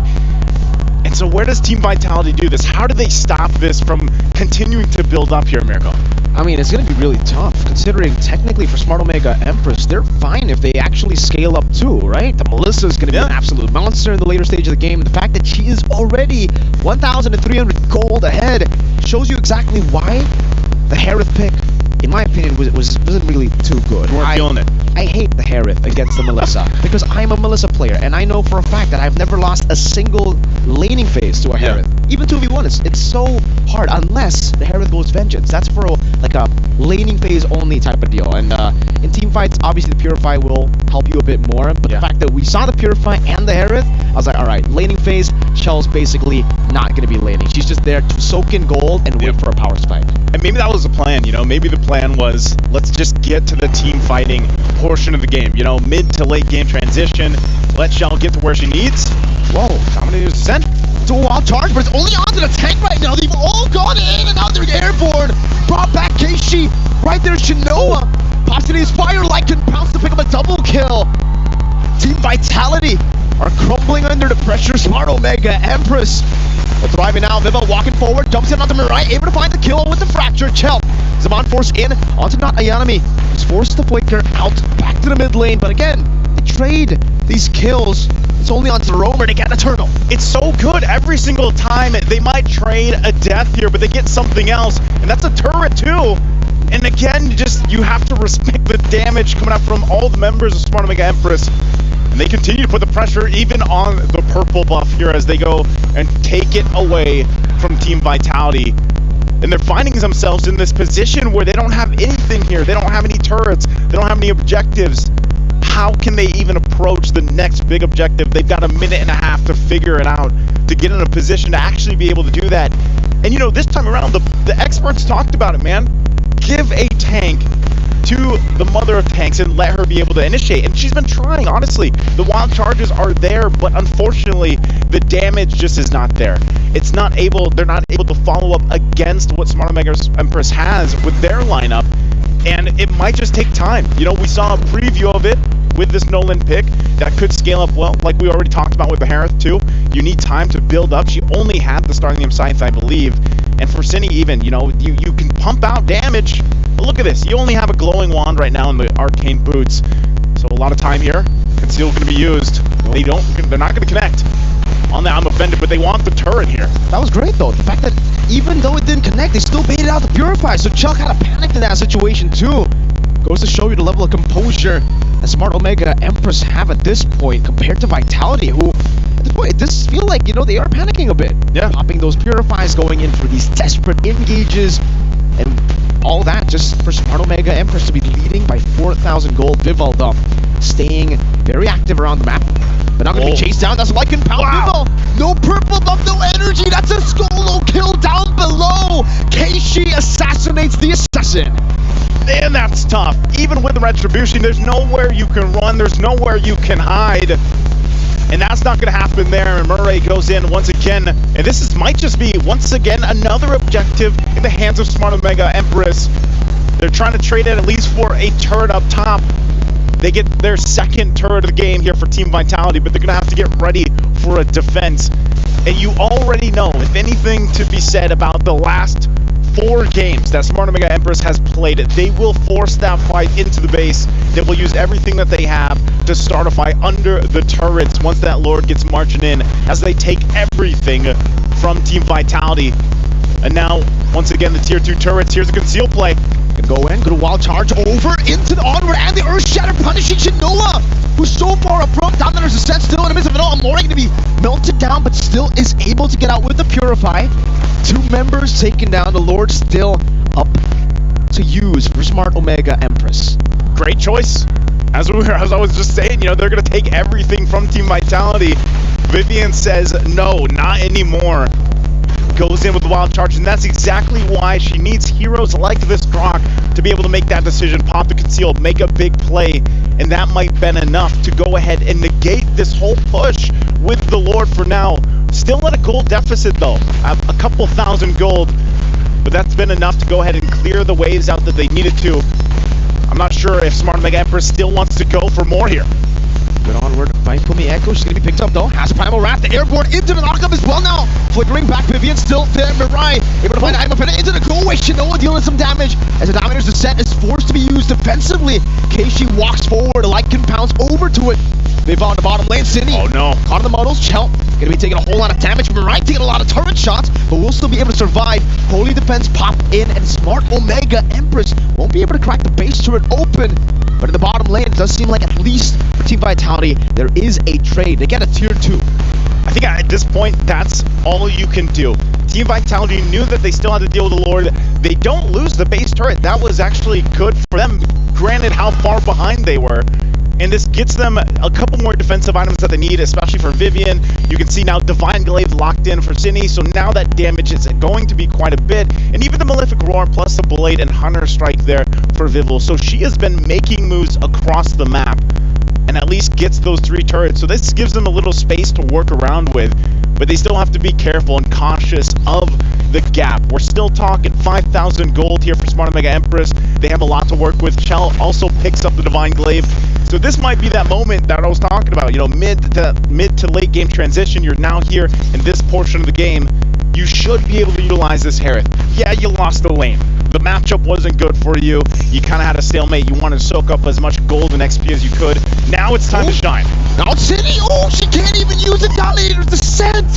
She gets deleted right off of the I'm offended. Wow. As I said, they had to do something. Unfortunately for Cine, she just got sent to the moon. And at this point, it's going to be a Lord take here. But look at this once again. Vival just trying to make a play on top. But they'll send not Ayanami up there to deal with it. And that's going to be an objective secured here. So no tier 2 on the top side. The plan has been spotted out. But look at the rotation. I don't think they're going to catch her in time here. She should be able to get back just in time. They're not going to find the right bush. So it's up to them. Defense time for Team Vitality. Oh. And it's going to be quite tough in my opinion, right? Because, sure, they should have okay clear with Cine, but the fact that she's so far behind compared to Amore, 2 levels behind, and it's a Harith.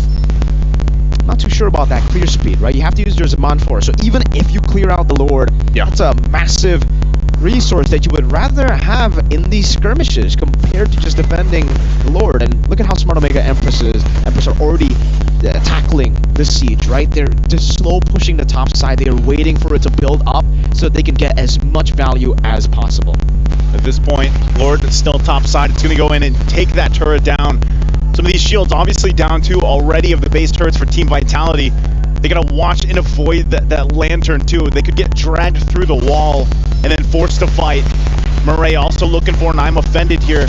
Lord gonna charge in, get the top turret. Now the mid gonna be, here's the conceal though. Shinoa finds the goal, able to escape Shinoa! Able to get the outplay towards the back. Cine still able to claim the kill though, as that is gonna be Shell up top using his Mon Force already. Vivian gonna fall in the bottom side of the map. But me Echo the Primal Rat brought back to the team right now, as that's Murray, who's right there to follow it up. Middle waves have been cleared up. Now Detulus welcome, not connecting, but the base is wide open. The Rogers on it, still trying to clear out the waves. She'll try to go for it right now. It won't be enough. The defense is not there for them. Match point for Smart Omega Empress. A try there, a try with the conceal, but not enough. Try as they might. Team Vitality is going to face match point, and their dynasty at risk here. Smart Omega Empress, 14 minutes for this one. Coming out strong once again, and really just having a phenomenal draft. Even there at the end there, Shinoa able to just get something before she ends up dying, but still, the timing and the placements, the synergy between the Empresses here are just on point time and time again, and even with the Ruby here from Murray, able to find pickoff after pickoff, and even down to just shutting out this Zask. Unfortunately for Cine, that was a tough game to be against, but still, synergy's there, man, and it's looking like they're rolling with the momentum into the next game. Let's go ahead and throw it over to the studio for the experts to break this one down. It's been 4 years.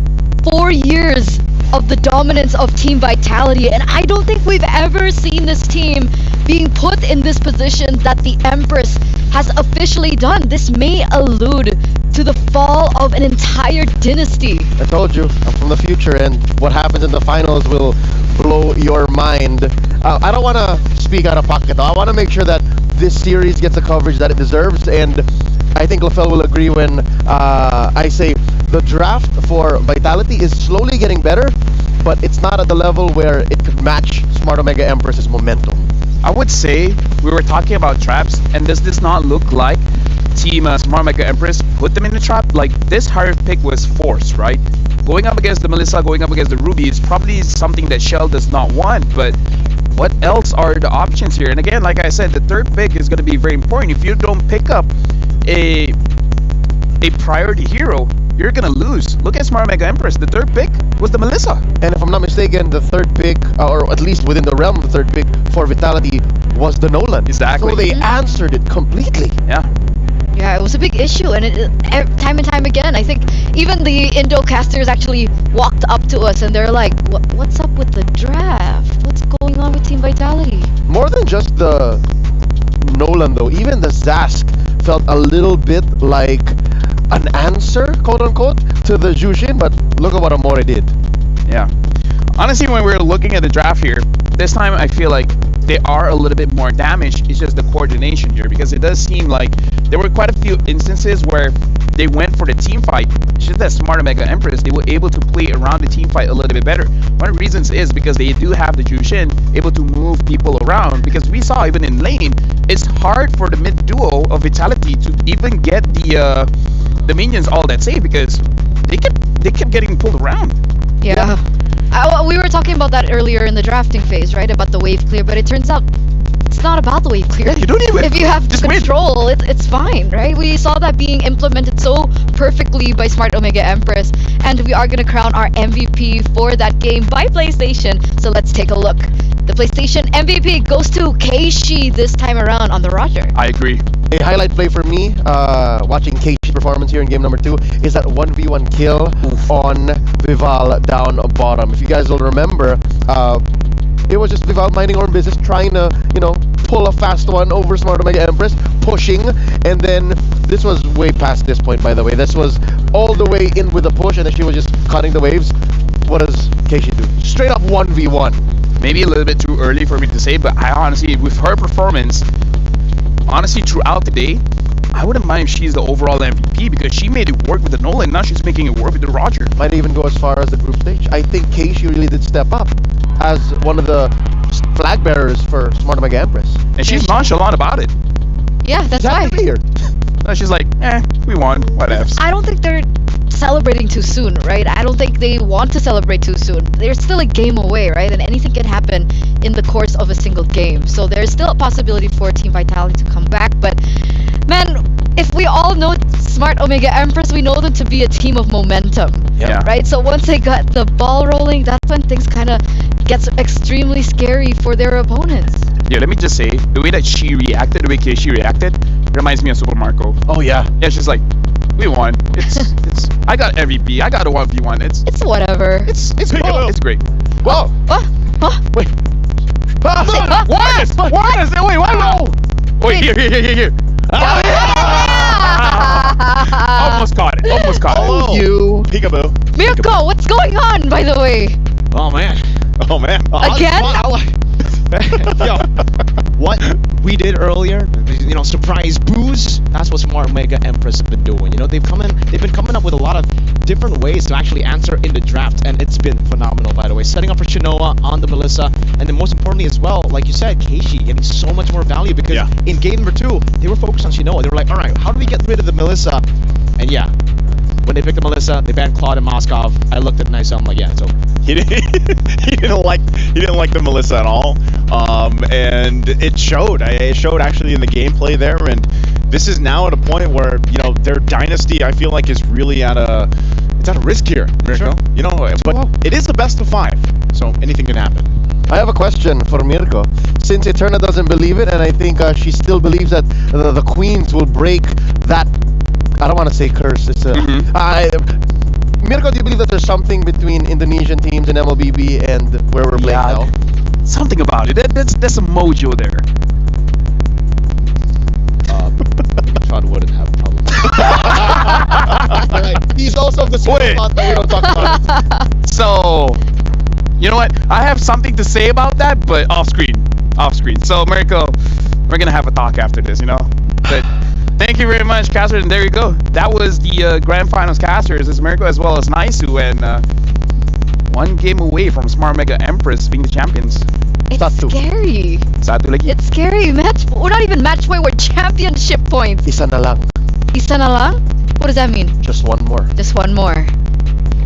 And we're gonna take a look at the player reactions earlier on. I mean, that's intense. Okay, so I guess a few of them were celebrating. Shell doesn't look happy at all.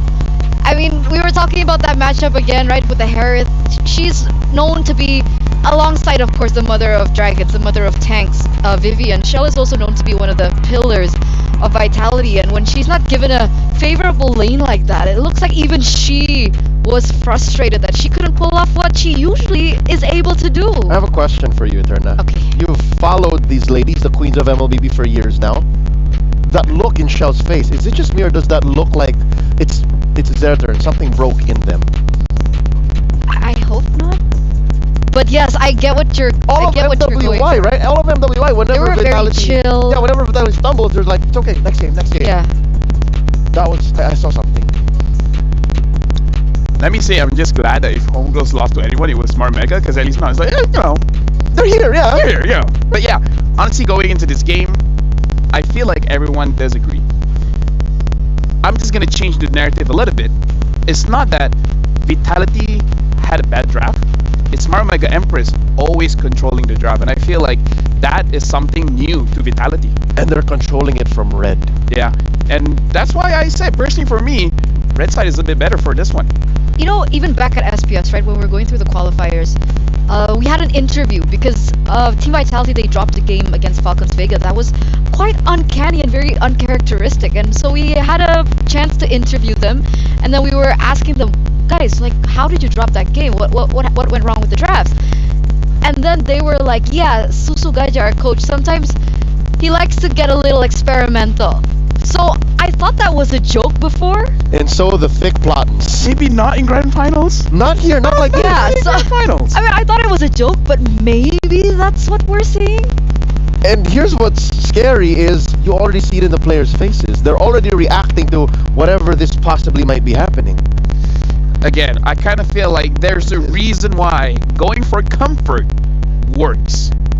But here's the thing, there was some level of comfort. Again, a modicum of success on the Zask, and again, Chell on the Harith is a proven thing, but maybe it's the timing, it's the momentum, it's the pacing.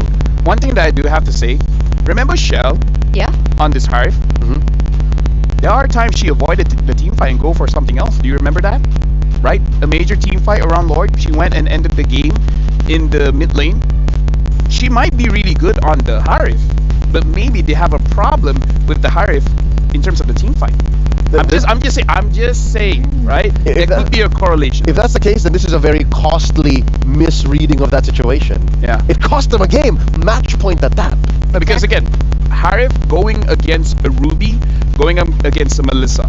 If you're facing one, it's fine. You're facing two troubles that the Harith could potentially have. So, yeah, I don't know. If you want the Harith, sure. Get the Harith into a good draft. It's just the one thing that I usually notice about Team Vitality is this is not new to them, right? Being in a position in game where they're not leading that momentum from the early game, it's not new. And they always find ways to come back. But usually those comebacks are made and created by Shell alongside with Vivian. We saw Vivian time and time again trying to make those plays. We saw a lot of those moments where she made those plays with the Grok, but again, nobody was able to follow up with that damage. So again, it feels like there's an issue when it comes down to, back again, the drafts. Honestly, we could show it with the telemetry if we have the Okay. time. Yeah, I think more than just the drafts, even execution, there's some things that we can point out that... Sloppy? I don't want to use the word sloppy, but I guess the clip will show Okay. us exactly what. But let me just set it up, right? Because when we're talking about a setup, what are you going for, right? Are you going for objectives? Are you going for the roamer? Are you going for the mid laner, etc., etc., etc.? Where we see during this grand finals, looks like Team Vitality, they have more or less the right idea, but maybe the wrong way, right?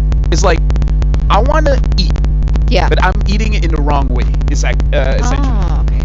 Maybe we'll get a little bit of a sneak peek into the clip that you prepared for us earlier on, perhaps after this game, if there is another game. If there is another game. Right? We're at championship point, ladies and gentlemen, possibly the final game in this best of 5 series. And it looks like Team Vitality Finally. and Smart Omega Empress, they're still gonna opt for the same sides, but we do see a little change. Yep, already respecting Amore's Shushin, but that means something's gotta give, right? Would not put it beyond Salman, Coach King, that he might take out the Terizla here. I think some way, somehow, you just always gotta attack Fumieko. Like just keep her at bay. That's always been key. Smart Mega Empress again. I feel like whatever the third pick is, that's the one we gotta pay attention to. Either it's gonna be in the goal lane or jungle, or maybe even this time picking out something in mid. Because, like I said, King Salman, he's controlling the draft, and I'm meaning for both teams. So with this Zushin pickup, are they trying to look for a Valentina pick for Vitality? If it's open, I would highly suggest it because the Minotaur is open still. Yeah, so Omega Empress bans that. They go for the Valentina. What's the answer on the other side? Raja Ruby? Or the Edith. Even though- yeah, no, you gotta put the Edith here. Yeah. And then that opens up a smorgasbord of picks for Empress. Ooh, Exactly. What's the word? Smorgasbord? smorgasbord. Smorgasbord. Yeah, Smorgasbord. it's like a variety of dishes. Oh, okay. So we're waiting on the last ban here, Minotaur. They don't want to go for a trade? They could. Good. leave the Minotaur open, go for a different ban? No. Too risky. Any trade that allows for you to give some initiative to Vitality is a bad decision. So yeah, force him to pick the Edith and then play from there. So Roger, Valentina, or Edith. Edith is the pickup, Edith, so they pick up the Valentina. And the Valentina, Roger, Valentina, Ruby. And the thing is, the Valentina is good against the Edith. Yeah. As much damage Edith can do, Valentina can do a little bit more. Okay. Roger, Ruby, either way is a very good pick here. So now we're in a pickle for Vitality. Vitality's in a pickle. Yeah. The biggest. Vitality might even want, okay, let's just say, they want a Tigreal, but the opponent already has a Valentina, so you're kind of like, do we want to risk that? It's a compromise. Exactly, like if they want to pick up a Minotaur, the opposing side had, Minotaur is bad, but meaning to say any big ticket ults coming in from the roamers, they're like, they have a Valentina though, and Amor has been performing the entire day, not just for this grand finals. Oh, I agree. She's been very aggressive with her Valentina, opening up maps of very good initiation picks as well. It's not a regular Valentina, it's a scary Valentina. And it looks like Vitality have their own answer. They have Luo Yi and Roger. What do we feel about this? I like it. Again, the Roger was left open, could have been the pair with the Valentina, and then of course you have Lu Yi. You gotta respect the amount of map mobility that you have as a Lu Yi, and of course the reliable damage with the polarity. So with that said, Omega Empress for sure. This third pick is going to be crucial, Yeah, whatever it is. It's not Shinoa because it's not as clear an answer as prior game 2. So They might go for the Nolan again. The Hayabusa. Again, this third pick, this might be the critical point in the entire draft. The Hayabusa pickup here is going to do pretty okay, especially going up against the Lu Yi, because the thing about Edith is that you can control that person, but if you're in Ogi Shadowkill, who are you going to control? Yeah, it becomes a skill matter at that, you know? Like if you can set up the onward with the quad shadow, yeah, but if the quad shadow comes in and you're not there to stop the movement, the Hayabusa might get an early kill. And usually when we see the Hayabusa being on a certain team, the other usually goes for heroes like Tigreal. But with the Valentina on that side, is that still a viable choice to go for? It's very risky because, again, as crazy as a Tigreal is with the implosion, it's almost scary with the Valentina. You have 2 dashes. So it's double jeopardy for Vitality. Like, okay, sometimes it's okay, but other times it's a situation wherein Omega Empress has snowballed out of control. You're gonna kick yourself for picking up that Tigreal. And right now, Smart Omega Empress, they can't pick up the Hive because they themselves have the Ruby. Right, they have the Ruby, and Vitality, they themselves ban out the Melissa. Yeah. The Roger is good against the Hive, don't get me wrong, but it's an option for Smart Omega Empress if they want it. And we still don't know where the Roger's going. Yeah, the carry's still open as well. Yeah. So now for Smart Mega Empress, they can still hide their Ruby, so they can pick up the gold laner here, but in their own fashion, they do like to pick up the gold laner much later. But no, they're gonna show the carry and hide where this Ruby is going. Yeah, when I mentioned carry, I meant carry for Vitality, but with the carry on that side, what do Team Vitality go for in the gold lane? A hero for Shell. I don't mind this Roger being the gold lane, honestly. Yeah, it wins. Yeah. So pick up something else in the jungle. What's left for the junglers if not the Roger? I'm thinking Nolan, of Vayne, fighter. I'm thinking of fighter. Alpha. Yeah. What else do we have? Because going up against the Hayabusa, might as well secure as much neutral objectives like the turtle as you can. Going for a tank might be, you know, not as great like the Boxia and such. They pick up the Brody here, which is going to be pretty good. So this is going to be a more aggressive kind of lineup, and the Yuzong. So finally, Fumi Echo gets their hands on the Yuzong. It's been banned out all this while, and it's a great answer to the carry. I like it. But again, use with caution. There is a Valentina on the other side. Valentina is always a caution. This is why she's always in meta. So it's gonna be a Roger in the jungle for Vitality now. How do Omega close out their drafts? You know what? I like it because Omega Empress can actually pick up a hero that beats the Yuzong. So you deny Fumi Echo from doing Fumi Echo things. So I don't think this is the Ruby in the XP lane. This is a roam Ruby. They're picking up the Barats here, so there it is. even if you don't necessarily win, I don't think you lose. Yeah, especially in team fights. After the Dragonoid form lands, you can eat that, you know, anthropomorphic dragon. Yeah, so it's like dragon going up against a lizard. Their ancestral tree connects. There's some DNA shared there for sure. A dragon without legs is a dragon with legs is a lizard. That's what that means. Okay. Thank you for that piece of information. I enjoyed that. Lower side, I think Smart Omega Empress are playing on a very similar plane. Like, this is par for the course. However they played in game 1 and 2, very similar. It's Vitality who's really finding their groove. Alright, possible final game of this best of 5. Final game of MWI. We're gonna throw it over to Naisu and Mirko. Boys, take it away. Thank you very much. I don't know, I think I'd pick the dragon in a fight against a lizard. How about you? I think so too. Yeah. Lizard doesn't really seem that threatening, but it depends on the stacks. Because he can go from Lizard to Big Dynamite. He can go from Lizard to Trex, and I've casted with Trex. He can turn into Trex, Yeah, basically. it's pretty tall. Big Dynamite. We're going to take a quick break here once again while they get things situated. Have a break, have a Kit Kat. I'm running out of Kit Kats, man. Don't worry, I need more. We have a lot more Is here. there any hazelnut over there? Hazelnut Kit Kat. By the way, I don't know if we have that flavor in the Philippines, Yeah. but I would love to take some with me. The raspberry ones. I haven't tried it yet. You haven't tried that? That's the one I've been I taking. think Leo's been. Oh, so it's you and Leo. Yeah, that's why Save some for the rest of us. no. All right. Well, you know, at this point, I feel like that's what Team Vitality's saying over here to Smart Omega Empress. Like, Yeah. save some games for the rest of us. We want to go 5 games Yeah. in this grand final, Mirko. I mean, what's going on here? Team Vitality, is this draft better, the overall picks, Yes. than what they've had the previous 2 games? Yeah, much better, right? Because I feel like in game number 1, game number 2, it almost feels like they've completely forgotten about the fundamentals that have made this team so special. And what are those fundamentals? Simple MLBB fundamentals. It's just they are simply better. Usually that's the case. So Yeah. give them lanes that can actually win up in the matchups and compositions that they're used to.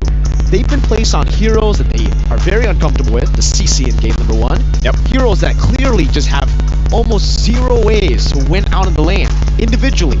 Like the Herod up against the Melissa, because, you know, obviously, great job by Smart Omega Empress to ban out the Moskov and the Claude every single time they set up for the Melissa.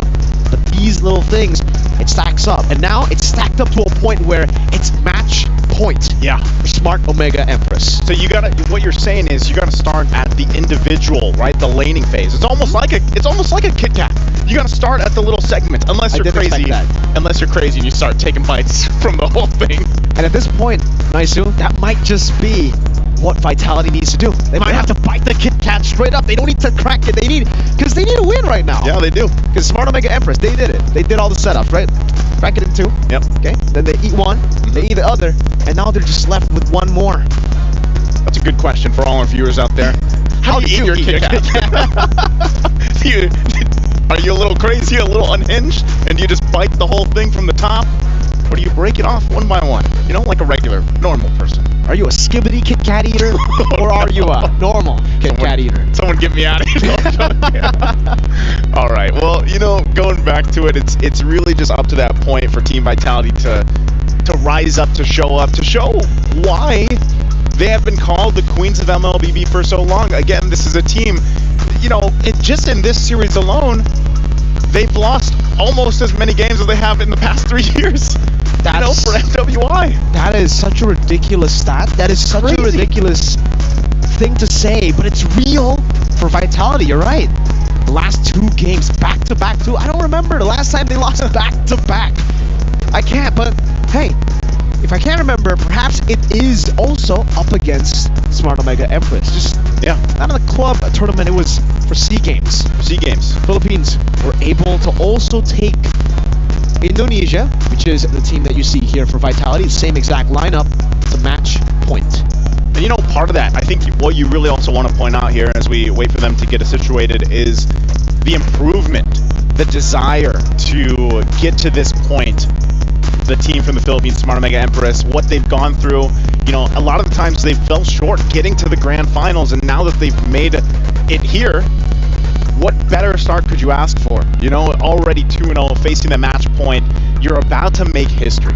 You bring this draft. Is this the draft to etch their names in history of MWI? Is this the one that's going to do it? Because if you really look at it across the board, it's pretty interesting, you know? So I'm going to let the experts answer that question, because we're going to throw it back to them while they talk a little bit more about this.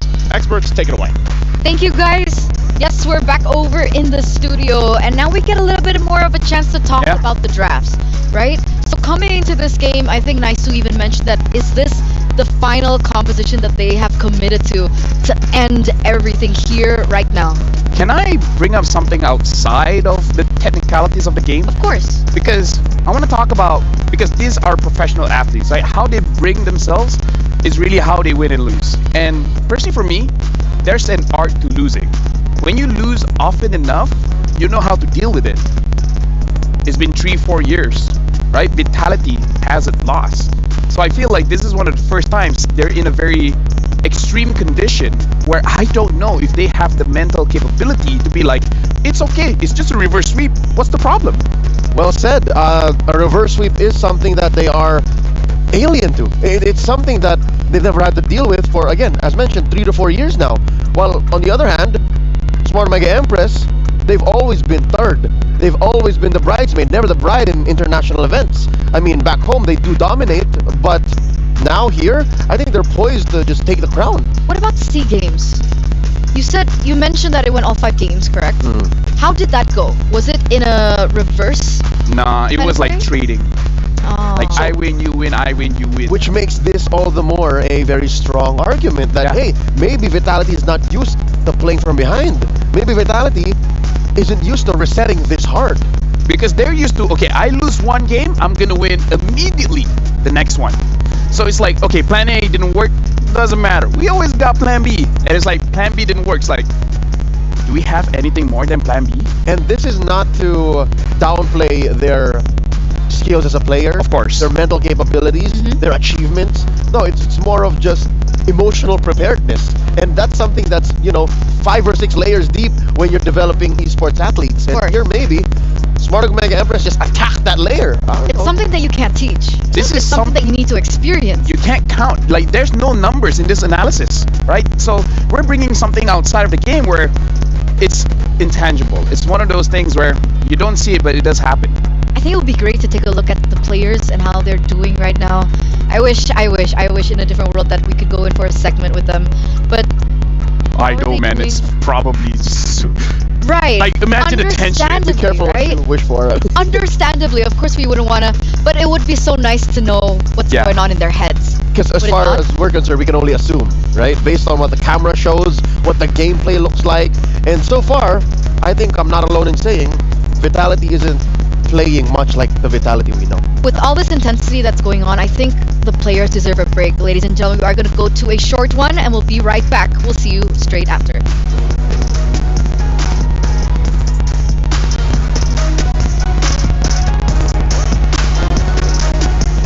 Hey, it's Renmar here. We're here with Keiko, a cosplayer from Myanmar with a Selena virus skin. Hella cool. So, you're here for MWI and you're in this massive stage. Our women are finally getting this opportunity to play and perform in front of a crowd. What does it feel like to be here? I mean, as a woman, it's such an honor to be here. Like, we always been told to stay at home and cook, but here we are on the big stage, representing as a professional player, like males do. So thank you so much for having us. Thank you so much, TRspodC, for doing this amazing MWI. Yeah, that's what it's all about here, finally being able to showcase the skills of our ladies scene. So, is there a team that you're supporting here right now, or are you more for Omega or Vitality? I mean, I'm rooting for both of them. Well, okay, that's fair. It's all right. I mean, they're both really fantastic teams. Yeah. So, tell us a bit about the cosplay, of course. Like, how was this all made? How many days? Did someone help you? Like, tell me everything. I mean, I think it took about like 4 days only. 4 days? Yeah, it's so rushed already, so I can't do it myself. So there's a friend who could help me on the way. Like, yeah, I lost some part of the costume while on the wing. But I think it's still okay, right? Yeah, no, it's fantastic. Selena you. Fire skin is an epic skin. So now that you have that, is there another hero you want to try to make a cosplay out of? I want to do Fanny so bad. Fanny! Yeah. Alright. Wait, do you make your own props? Like, will you be able to make the swords? Oh, no, not actually. I only can do like small props. Alright. Yeah. But you will still get help and all that. Yeah. But still, fantastic with the Selena Fire skin. Thank you so much. Thank you Keiko, so you want to say a quick message to all your supporters? Thank you so much. Like, is there? I don't think there's many supporters out for me, but thank you so much. Sure Like, there is. yeah. Alright. Thank you for your time, Keiko. Hopefully to see you around more. And we'll go back to the talents. Bye. Keiko, you have so many supporters. We even have 2, 3, including me as well, that support you. Did you like the cosplay? I think I would cosplay as a grok. Oh yeah? With and the then just killer? and then just tumble around and then just crashing into people, you know? That sounds fun. I'm a fan of what Keiko did here, her cosplay, but it's just I have a nagging fear of Selena's. The fire skin as well. I'm just afraid of abyssal traps, Yeah. abyssal arrows. Sometimes I want to get hit, but then they missed. I mean, if the Selena on the side is like, take me. No? I don't think that's. Am I digging my own grave here? I mean, like, someone help me out. All right, well, let's talk about the game. Again, we talked about the art of losing. We talked about how certain teams, certain players, certain individuals know how to emotionally and mentally deal with failure. Maybe we should go deeper than just the players. Let's talk about the coaches, right? You have Susu, Gaja, and Dewa for Vitality. I wish I knew more about them, but what I do know about is Coach King Salman. King Salman has had a colorful, let's call it that, a colorful career. Played in the Philippines under TNC after years of playing in the amateur scene. Played in the MPLMY, you know what that looked like. And then came back home, lost himself for maybe 6 months, good season. And then now look at this, he's on the world stage leading 5 ladies into a new era, possibly dethroning the Queen of MLBB. Shout out to Selena, by the way. Selena's here. Huh? You don't see her? She is. No, she's right here. She's here. Huh? Oh! She's in the middle! Oh, is that Keiko? Keiko? Close enough. Oh, I thought it was Keiko. I'm still afraid. See, this is what a scared Leo looks like. I'm just... But Selena's super cute and pretty. No. Have you been hit by an abyssal arrow? Have you been stunned Like in for real life? 1.75 No, seconds? but in game, No, 4 maybe. seconds. Max range, 4 seconds. Stop. I have like this tendency to always walk into the abyssal arrows. See, you want to get hit too. No. But it's like What's the wrong with idea that I'm avoiding it, that I get hit by it. Maybe I should have your mentality. Maybe it is about mentality, guys. It's about mindset. It's about mindset. If you get hit first, is it really your fault or the other player is good? So are you saying it's not the arrow hitting you, it's you hitting the arrow? Yes. I always sidestep into the arrow. As a show of dominance? No, it's completely unintentional. Although I do have to say, as a grok main, I do actually walk into the arrows. I mean, like, that's what we do. Yeah. We tank it so that other people don't get hit. Not much in the grok that Vivian played in game 2. Yeah. Right? There was a moment in game 2 wherein she set up an amazing flicker while charge, and off camera during the broadcast, I was thinking to myself, and I think I very vocally said to LaFell and to Eterna, you guys don't have to take my word for this. This is still the mother of tanks we're looking at, right? Any moment now they could just snap. She could just set up a play, and she did, but it didn't lead to much. It was very difficult to follow up on, though, right? The composition from Smart Omega Empress. Yeah. Like, if the rest were trying. There were so many moments where we had examples that the rest of the members were trying. And it was an early game too. It was like 5. It was 6 minutes. 6 minutes, 28 seconds. 30. Yeah. We have a play for that, but maybe we'll see it after. Maybe. It's about. I don't want to say it was the wrong target because they're aiming for the wrong side of the mid, but hindsight, it was a bad idea, but maybe it was a good idea in the moment. And at the moment, the game is going to be starting very, very soon. We are going to throw it back to the stage. We're going to throw it back to the casters to bring us back into the land of dawn. Welcome to Mobile And that shot we shall. We're going to jump back into the game here. Thanks for being patient with us, everybody. We wanted to make sure, of course, that it's match point, that everything is settled in a situation. Once again, here at the desk, it's me, Nice, joined with Mirko. It's match point for Smart Omega Empress, possibly making history with this game if they can go ahead and topple the Queens of MLBB. But for Team Vitality, I gotta say, I like the lineup they brought for this game. This is a good composition that can cover a lot of the basis of the game from early all the way to the late game here. There's a little give and take though as we get into the game. I definitely want to put my put all of you, the viewers' attention towards Showa, because she's actually going to go with a Brave Smite instead of the normal Quantum Charge that we have seen most recently. This is, you know, Quantum Charge is definitely the favorite, right? Yeah. Back in the day, yes, it was a Brave Smite. You could go for that very cringe tanky build too on the carry. That, you know what? We won't mention it even.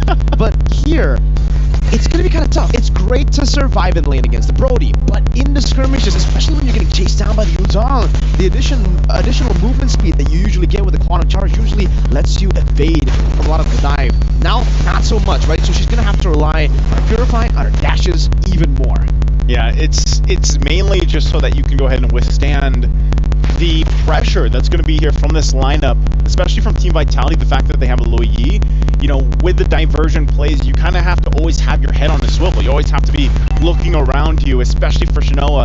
And she's already showed that she can do this. I mean, she is the only one that's gotten a Savage here throughout MWI. So we'll see if she can actually continue to play the way she has been up to this point.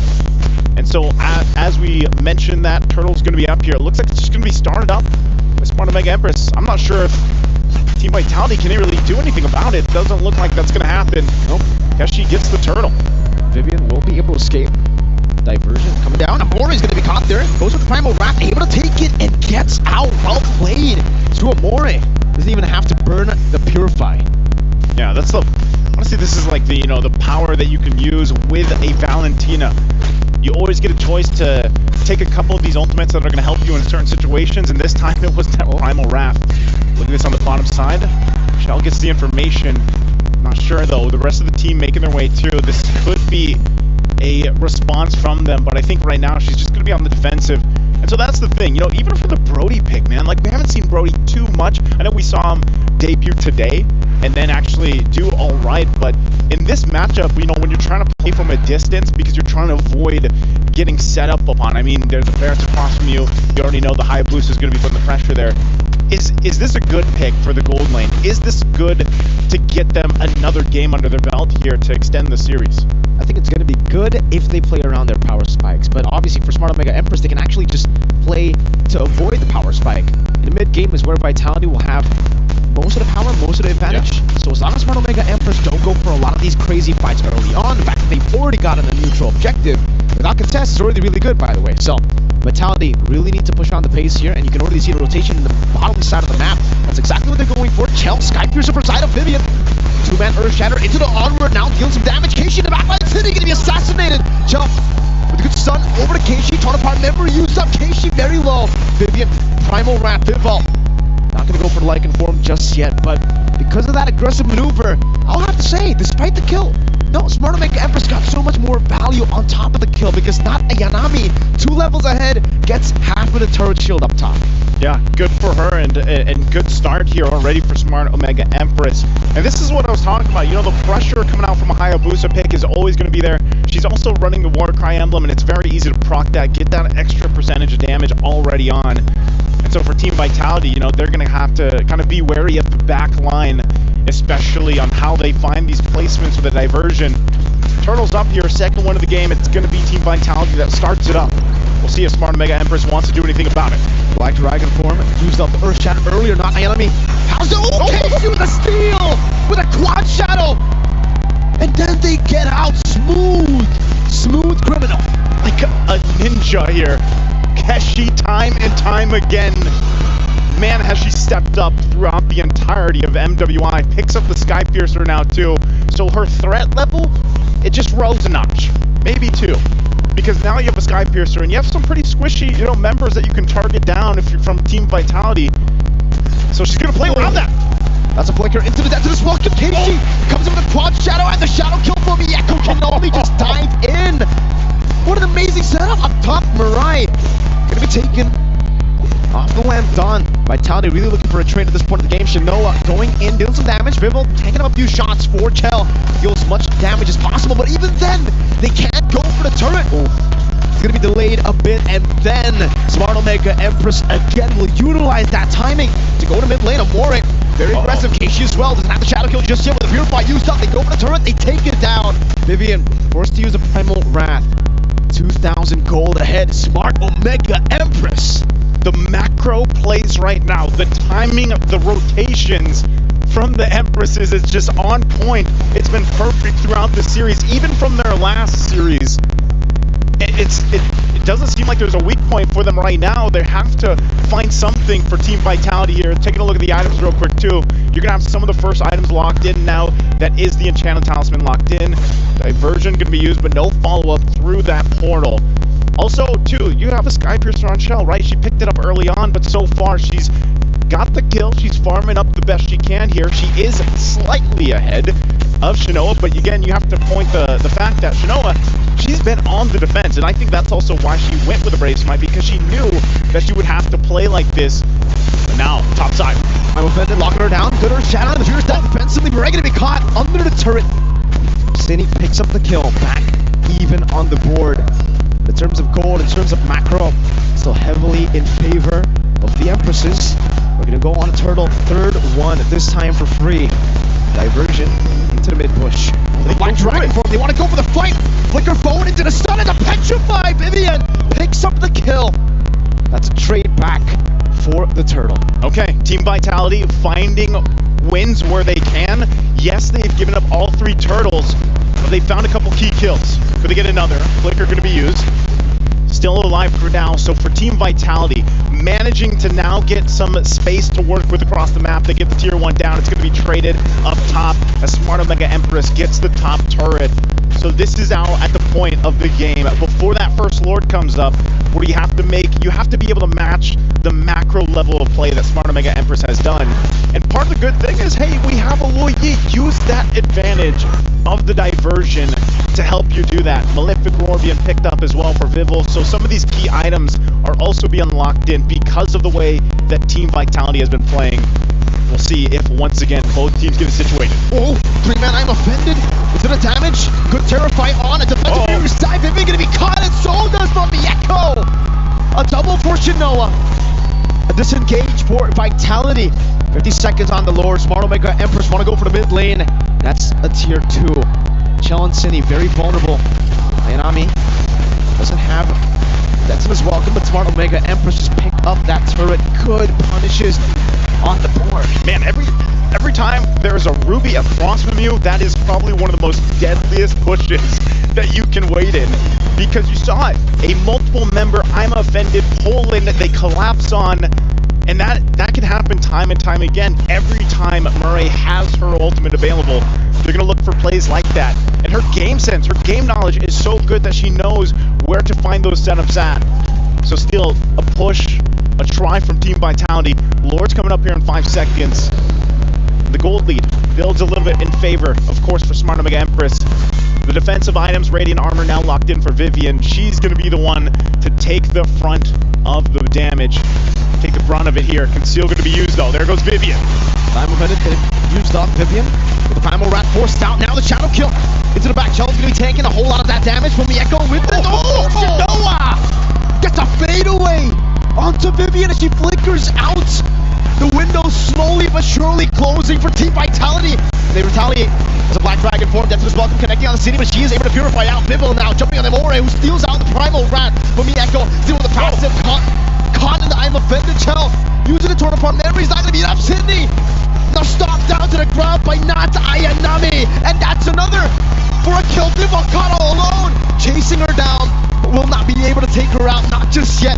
Shinoa onto the tier 2 she goes instead of the Lord. And still, they can go for the Lord anytime they want. They decide now is the time. I thought she would get that turret too. She was like one hit away, but you know what? Go for the Lord here. The Empresses are going for the kill. What an amazing 2 minutes for them as that unfolded. And a good try from Team Vitality to go in, went the diversion, but unfortunately, their team fighting this whole series has not been on point. It seems disgruntled or disjointed when they approach these team fights, and the targeting is just not there. And Smart Omega Empress knows this, and they've been playing up to that tune. Now with the Lord in their favor, going down the middle. Could this possibly be the push? Have they gotten themselves this much of a lead to end the game before the 12-minute mark? Shields are going to pop here. Lord now in the mid lane. Team Vitality's got to deal with it. Looks like they're going to be able to clear it up pretty easily here. Lord down there as well. Vivian walks up forward. KJ has the quad channel on Chell. She can decide to go for it, but Shinoa is a bit too low. Vivian pops in to conceal. That Magic Sentry will be able to reveal all 5 members, but Vitality can only watch as Smart Omega Empress back away. Okay. Team Vitality still okay. They stay in the game. They hold on to the base turrets, albeit one hit away on that mid turret. But this is where, you know, they have enough time to go ahead and build up some items. Glowing Wand locked in from Cindy. She's only got the Enchanted Talisman after that, but also even for Vivian, you know, she doesn't have that much defense. She's working on the second item. She's got, of course, that Radiant Armor to help with that magic damage, but, you know, even to be said, they don't have an answer for Shinoa yet. Shinoa's been completely fine and untouched on this carry pick, even half the time not needing her Purify. Blade of Despair also locked in for Keshi, so Keshi a huge threat for Team Vitality to get over. And as long as they play against the I'm Offended being the setup potential for them, or even from not Ayanami, she's been on point with the Spirits, they should be okay, but it's all about buying more time. They managed to withstand that first push, that siege for the Lord. Can they buy more time here to get ready for the next one? I think even when we're a minute away from this Lord, unless something miraculous happens, and that has to be the diversion, to be able to pull through and win that Lord fight possibly, or win the team fight. At this point, even if we're looking for ways to come back, it has to be a big mistake for Smart Omega Empress as well, because again, if we take a look at their composition on paper, they should be able to scale very well too in towards the later stage of the game. Meanwhile, for Team Vitality, we see a pretty big fall off for the Brody. Roger does pretty well, yeah. But the Lo Yi as well. That's something that will fall off in terms of damage, but in terms of obviously the creative chances that you can apply on a map, the pressure, the creativity there, it's still very, very good. So it really will come down to the execution, but again, the easy window for a win to snowball, it's over for Team Vitality. Now they have to dig deep. Yeah, you're gonna have to dig deep. Or the conceal being used there too, but you know, at this point, Shell did pick up a Wind of Nature, so at least she's got a little more defense here. And I think that's the struggle, you know, is getting the marks off. That's the thing about the Brody. You do have range, but you also got to get those marks off and then hope that you can cap off with the torn apart memory. So far as this Lord is up, they try to get in this positioning. The good thing, like I said, they managed to hold on to that mid turret, so they'll have to manage the wave. Not sure if they want to actually go ahead and contest fully for the Lord. They have the information. Conceal used as well. But Smart Omega Empress will take this slowly. They know they have this movement on their favor, the time on their favor. And so it looks like Team Vitality won't pull the trigger just yet. Good wave up top for Team Vitality. They're really trying to play their cards right at this point because really they cannot make any mistakes. For Smart Omega Empress, it's much more relaxed for them. It's another day, it's another game. They've gone 2 already. They have match points to lead.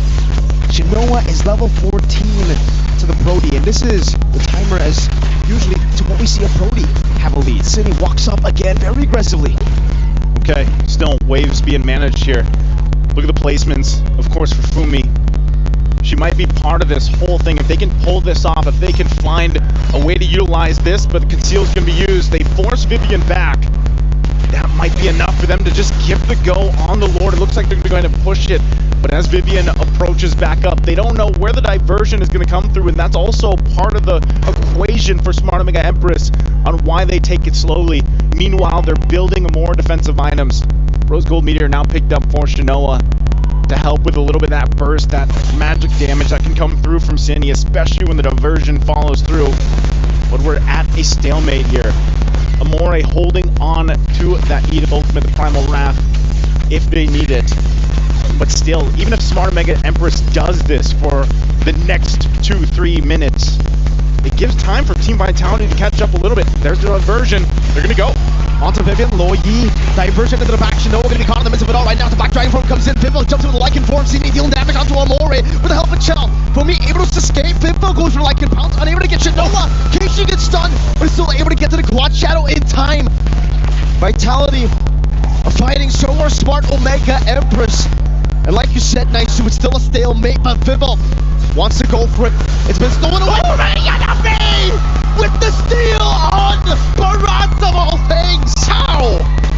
How did not Ayanami get that? It's not her. What happened? How? Let's take a look at the STC replay. She goes in. Tell me it was the missiles. Oh, what? It wasn't even the missile. What a steal. Let's put it at that. And she's going to feel pretty good about that. And they march into the base now. Lord mid lane. Conceal going to be used. Enhanced Lord charging down to the mid lane. Dora Wolf came onto Vivo, but she's able to still escape Shinoa. Jumping forward. Oh, not Ayanami. Once again with the Nettos. Welcome Vivian going to be shredded down. Keishi in the back line with a shadow kill as well. From Mieko was next to the chopping block. She goes for the Fury side. Keishi gets a double. The Lord dealt with, but there's another wave. Keishi walking up. Chell moving forward. Jumps in with a stack, but now we'll be saved with a knee. Chell with a double. Saves the game for a big Shinoa. Will punish a bit more. Picking up another base turret. Chell keeps Team Vitality, keeps their dynasty together with that one play for now. Buying themselves some more time. Smart Omega Empress so close, so near the end there, but not going to be able to get it. You take a look at the STC replay, they had it here at this moment. They go in with Daytona's welcome on the backside. Keshi goes in with a shadow kill with the Lord quickly taken care of. And no minion wave pushed in because the two turrets, top and bottom, are still up. You can see, of course, a little adjustment here from Murray. They know that at that point they could have ended it possibly. But what a defense from Team Vitality. And all this equates to getting to that point. This is the longest game that they've had in the series so far. And it buys them enough time to build up. Now you have some of these defensive items for Team Vitality. Winter's Crown there. Now for Cine. Could be enough. Also the Antique Harass now for Vivian to help with some of that damage coming through. So at this point, they find themselves at this once again. The hard part for Team Vitality is not just waiting for the Lord and going through that whole orchestrated dance again. It's the fact that they don't have many turrets down. They can't really move around the map the way they want to unless they're going to go and take a risk and use the diversion. But it's better for them to just kind of wait for the same situation they saw earlier. The problem is, now on the flip side, Smart Omega Empress starts picking up immortalities. There's two now on the board for them that they can work around with. And even the same can be said now, Vivian, there's the endless battle. So key items across the board for both teams being picked up here. Far lane control too. Naisu always going to be in control of Smart Omega Empress at this point. It was already very difficult for Vitality to handle the slow pushes being built up by Smart Omega up top, with the Lord always being in the bottom side of the map. But now with the base turret taken down there, even if they deal with it, even if they constantly clear it, it's always going to be slow pushing back to them. And again, when it comes to wave clear, it's not the composition you want. It's the Loyi, it's the Brody. It's not the composition you want, and right now Vivian's going to give the information that they started up the Lord here. Fumi Echo getting in position, there's diversion. It's the same setup here, just like last time. But now it's going to be a bit different. Oh! Still going to wait now with the Lycan passion. No one's going to be taken down by the executor, the Sky Piercer. Take a look at the movements now with the Evolve Lord spawns in the bottom side of the map. It's going to be a lot of members trying to look for a little bit of those plays. Keishi was onto the mid lane, but luckily the minions spawned in. Smart Omega Empress, they wanted to go for a cheeky little side split push. But now what do? It's an Evolve Lord. It's an Evolve Lord that Smart Omega Empress has to deal with, but great play this time around. Vivel gets the retribution off, keeps Team Vitality's hopes alive for this. And Divine Delay picked up for Cine, so this is another power spike for them to deal with. And it's pretty much even, at least in economy-wise, for the team. Now for Team Vitality, can they go ahead and get some space to work with? They got to go ahead and focus on this mid lane, but it looks like Smart Omega Empress also wants to hold down the front if they can. Can't be greedy. Can't be greedy. They're going to go for it here, putting the pressure. But I'm offended, but now with the Winter Crown there. Remember, the Evolve Lord is still in the bottom lane. They need to send members to deal with it. Tier 1 in the mid lane going to be taken down as well. Now as they send the members down below. Shino with the ultimate already. The ball board going to be dealt with. Doesn't seem like Vitality can utilize that Lord. Great defense by Smart Omega Empress. It didn't even charge in the base turret. Didn't charge in. So after all of that, after that retribution from Vival, they got what? One turret in the mid lane, and you can look at it this way. It's baby steps. Baby steps in the right direction to extend this series and not get swept here by Smart Omega Empress. Team Vitality trying to do everything they can from that base defense earlier on from Shell to that steal of the Lord from Vival. And now diversion going to be used into the base, into the jungle. Zinni's still able to escape. Mariah's going to go with the I'm a Pivot now onto Vivian. Catching her to Terrify 2. It'll bait out the Flicker. A big resource once again, but it will be Smart Omega Empress again denying a play away with that diversion. Do you think that's the move, Miracle? Do you have to start to make those kind of plays for Team Vitality? Is it the right move, or is it better to just wait for this Lord Tango to commence here, the third one of the game? I think it was a great move earlier, right? To catch them off guard, because I think even Smart Omega Empress were like, there's no way they take that.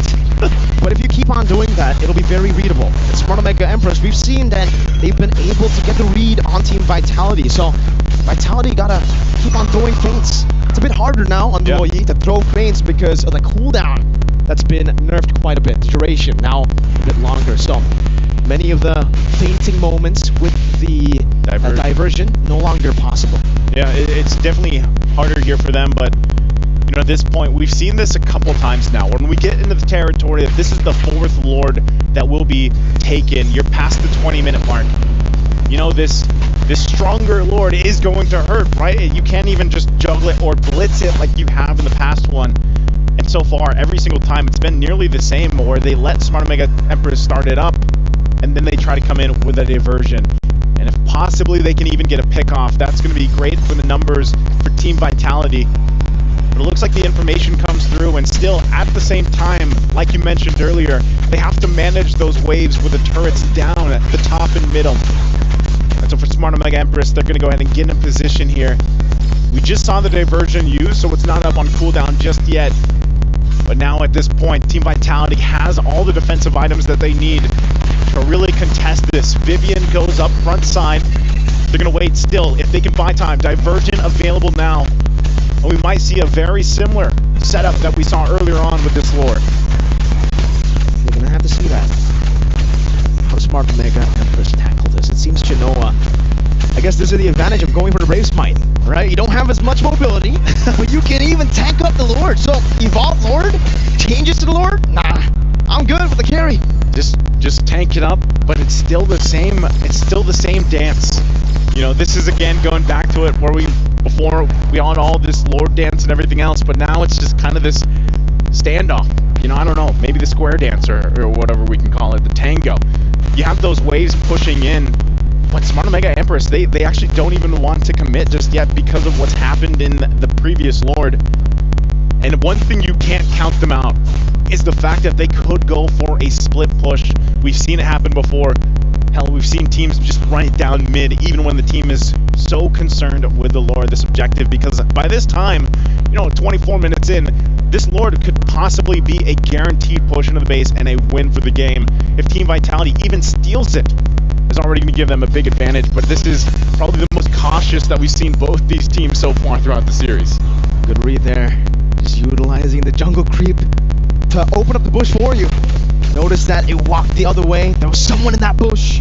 She doesn't know who, but she has a pretty good idea. That's that game IQ. In-game equipment. Let's take a look at this once again. Yeah, Winter Crown already built up, and Brody still has the boost. So Chell still wants that additional mobility that she needs in these skirmishes, but at this point, we're really just going to be waiting for some item swaps.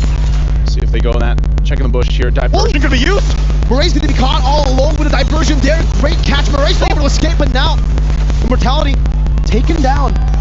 That's a big, big item. That'll be down for quite a bit. One of the Immortalities down.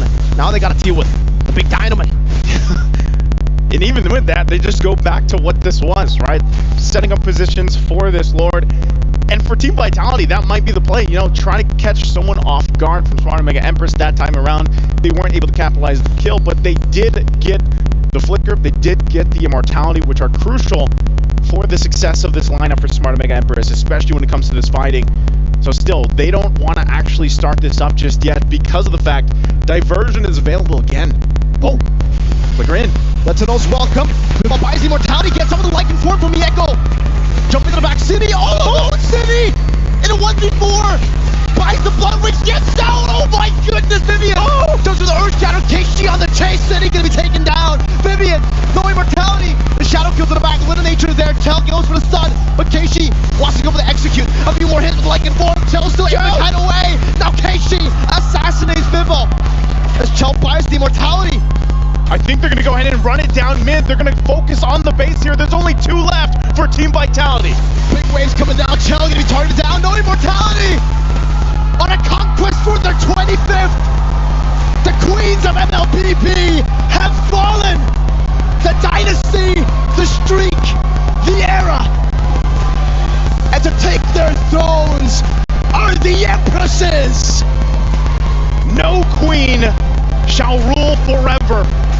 The Empresses have made history here today in a sweep. They've dethroned the queens of MLBB. Man, what a game. 26 minutes.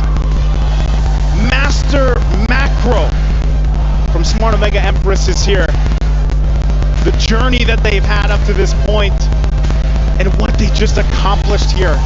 History has been made for the MLBB Women's Invitational 2024 at the Esports World Cup. The first international victory for Smart Omega Empress. You see the thrill, but also the agony. The first loss in an international tournament for Team Vitality. You see just how elated the squad is. Everything they've been doing time and time again. Their journey up to this point. The crowd here cheering them on. And who would have thought it would have been a sweep? Coming in today, I didn't even know it would be a sweep. That's 2 sweeps back to back. And they managed to get that champion. 3-0, 3-0. The games lost today. Totally for Vitality, 4 games. That's, like you said, if you add it up, it could be their entire MWI run since 2022. It's definitely a new era here for MWI. The Philippines feeling really confident and good about it, of course. For Team Vitality, they tasted defeat for the first time in years. Of course, great sportsmanship there between the 2 amazing teams, the amazing players here. I think even for Smart Omega Empress, they're probably hasn't hit them yet. Still believe in what they've done, what they've accomplished. Always second, always third, always looking from afar. As a team they have defeated today lifts the trophy every single time. And today is their time to shine. How poetic. The queens of MLBB dethroned by the Empresses. It's amazing once again. Even the staff behind them. The way that they drafted this, the way that they brought this from even the previous series. And then this one, when they approached this, such great minds behind these great, amazing athletes, these players, these women, as we celebrate just these pro players, these women, what they're able to accomplish here on this international stage. Make their country, make their family, make everybody very proud of what they've accomplished here. Again, congratulations, champions. MWI 2024 at EWC. Smart Omega Empress, they're gonna enjoy this victory, man.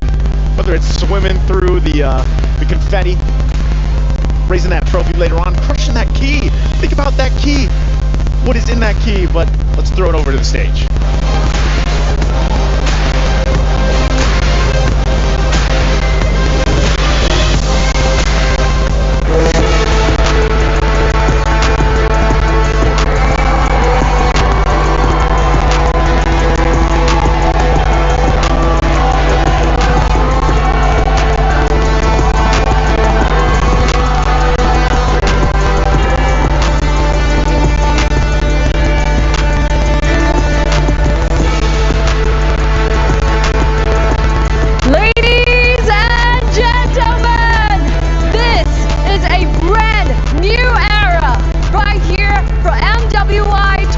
2024, the Titan Slayers, presenting to you your brand new champions, Smart Omega Empress. Absolutely amazing, the pride of the Philippines. Let's hear it from the Filipinas. Come on, guys, I can do better than this. One more time. We're making history here. Make some noise!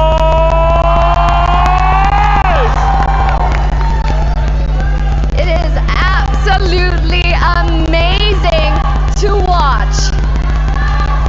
Pinas lang malakas! All right. Absolutely amazing, and that was true. Today, the Empresses woke up and choose violence. And as mentioned, right here at the Esports World Cup, fortune awaits the fearless. And there you have them. Why be a queen when you can be an empress? Beautifully said, ladies and gentlemen. One more time. Let's hear it for Smart Omega Empress! Okay, so now we want to hear from the team. There's a lot of shock, but we want to hear it from you guys. Okay, so how do you feel taking down not just any team, a team that has been reigning for 4 years, taking every single tournament from you, 24 consecutive win streaks that you guys have tainted that perfect score? What do you have to say?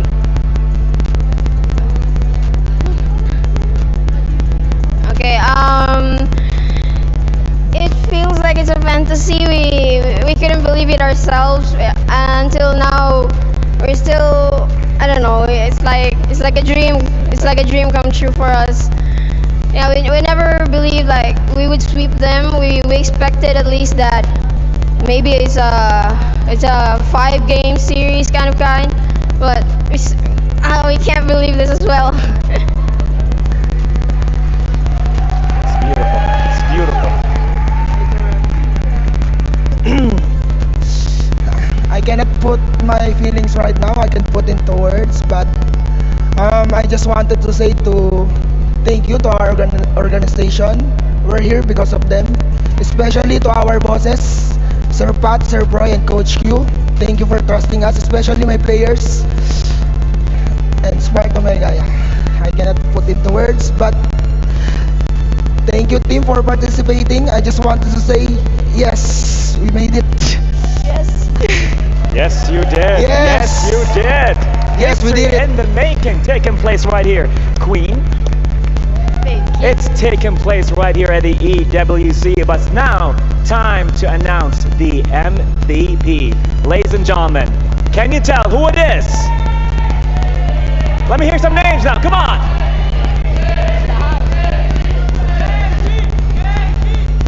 What? Let me hear it again.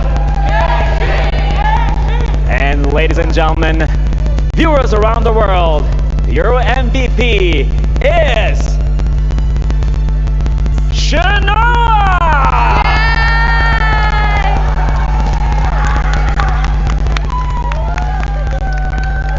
Yes. I know. Emotional. Not only you won the MVP, but you won for the Philippines as well. You know, taking place right now, not only you changed the narrative of the story itself taking place here, not only you are here in the first ever Esports World Cup, but also you won $50,000 US right here, ladies and gentlemen, with the EWC here for the MWI 2024.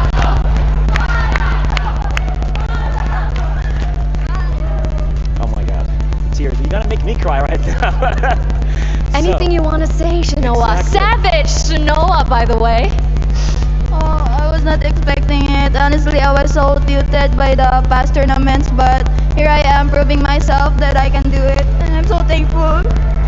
Anything you want to say to your friends and family back home, even in Tagalog if you have to? Salamat sa mga sumusuporta sa akin.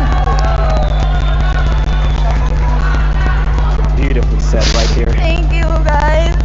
Thank you. Thank you. And now, amazing. This is what esports is doing. This is what our female pro players are doing.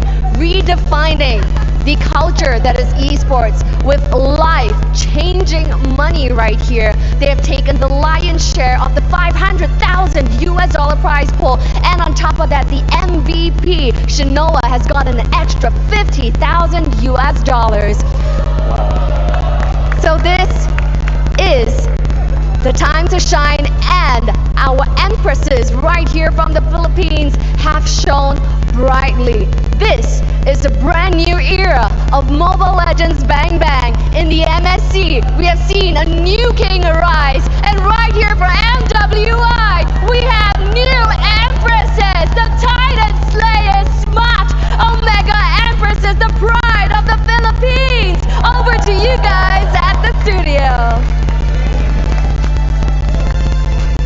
We started this tournament, we started MWI 2024 with 12 teams, but only one prevails amongst all the rest.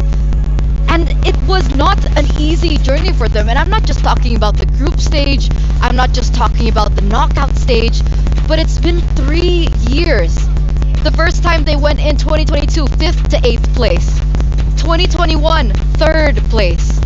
And finally, after 2 long years plus, they come here in 2024 and take it all.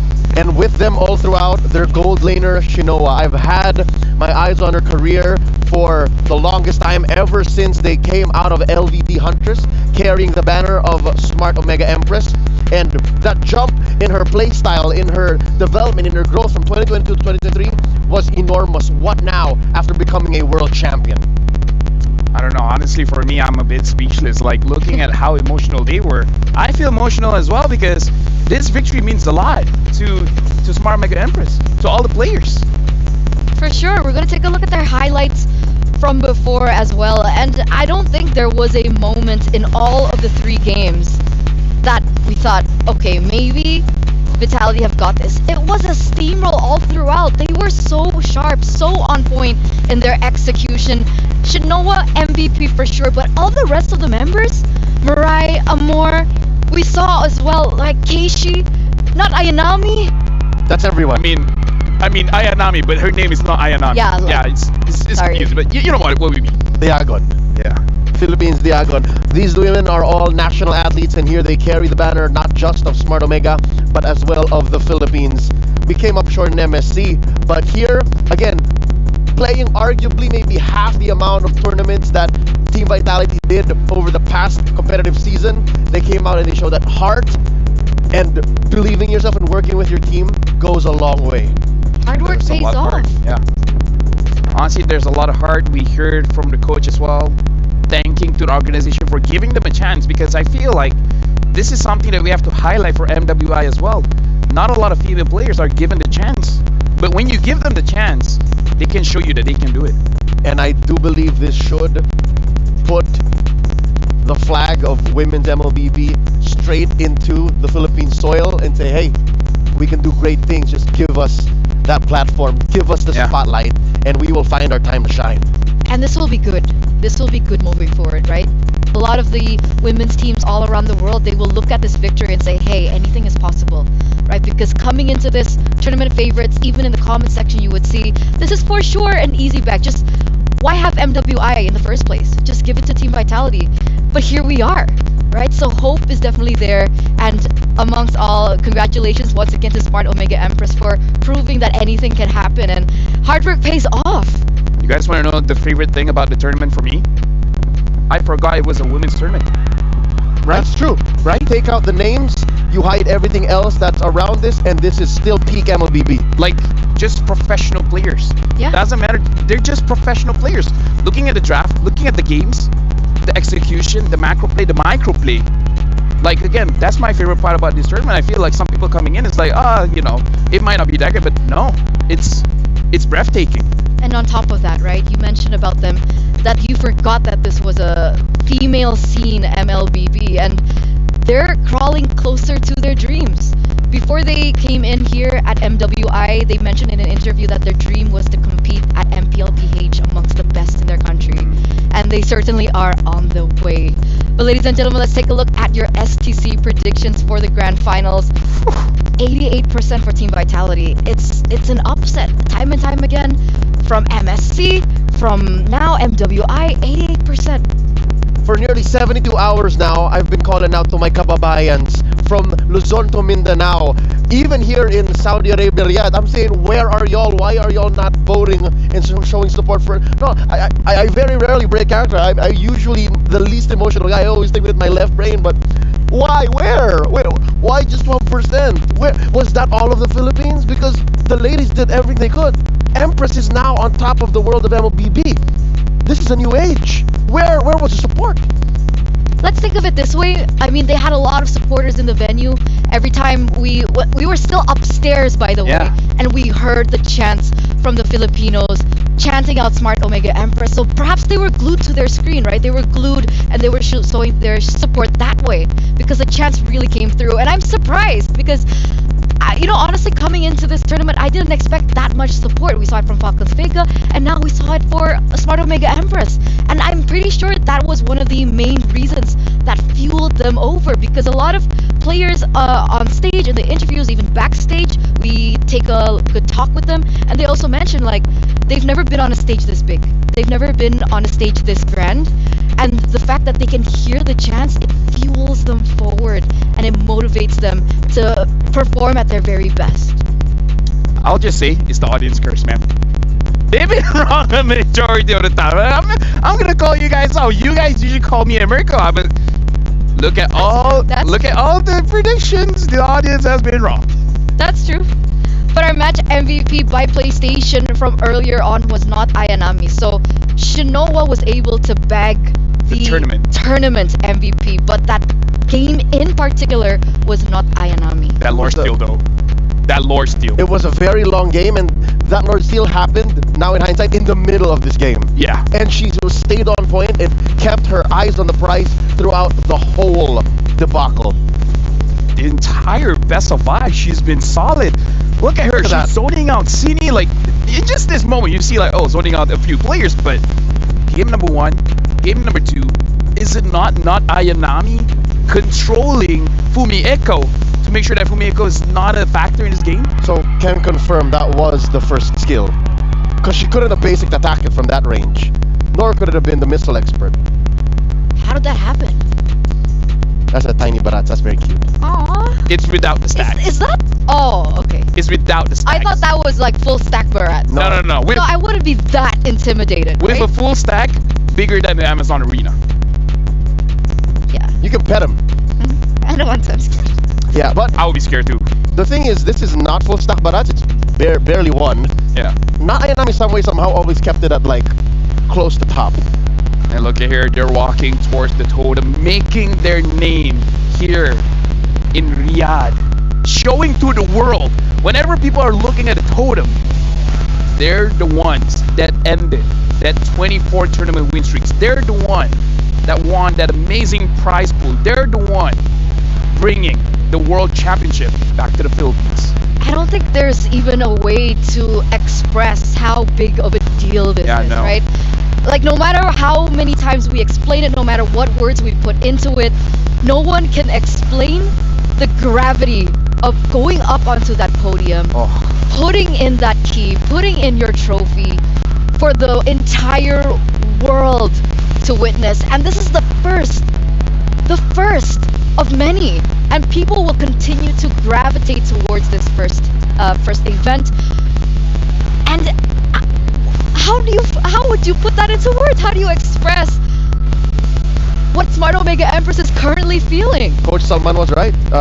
He's just thankful. He's overwhelmed. And now as he places their key into the wall of champions, they cement themselves as the inaugural champions of the EWC for MLBB Women's. And it's crazy, right? Because the first time that they did their key crash, I was there to experience that with them. And then they were all very shy about the key crash. But eventually the coach, King Salman, he was like, girls, embrace it. Because this is not going to be the last time that you do it. And then? They're the only keys that didn't get crushed. Again, I mean, like, at this point, I can't blame them for being speechless. I'm speechless, and this is my job. Talking is my job. You know, if I was in their shoes, I don't know. I feel like I would still be crying all the way by putting a T at a totem. Me too. I'm controlling my tears, but I remembered I'm currently in the right timeline. Finally, as a time traveler, I have somehow looped myself back into where I came from at the beginning of the show. I did say it was going to blow your mind, and my mind is blown. My mind is blown. All of us, right? Who'd have thought? I mean, at least a 4-game series, a 5-game series, but for Smart Omega to just up and sweep Team Vitality, it's a new age. It is a new age, yeah. So let's take a look at the GIA plays of the day, right? We're gonna send it over there first to highlight exactly what went down, what were the immense plays that happened today before we end the day. And we start with this one. Let me just say, looking at all of the plays, it shows how important that Smart Omega moves as a unit. In the team fights, they move back and forth, like this highlights the entire tournament that we had today, both semifinals as well as the grand finals for today.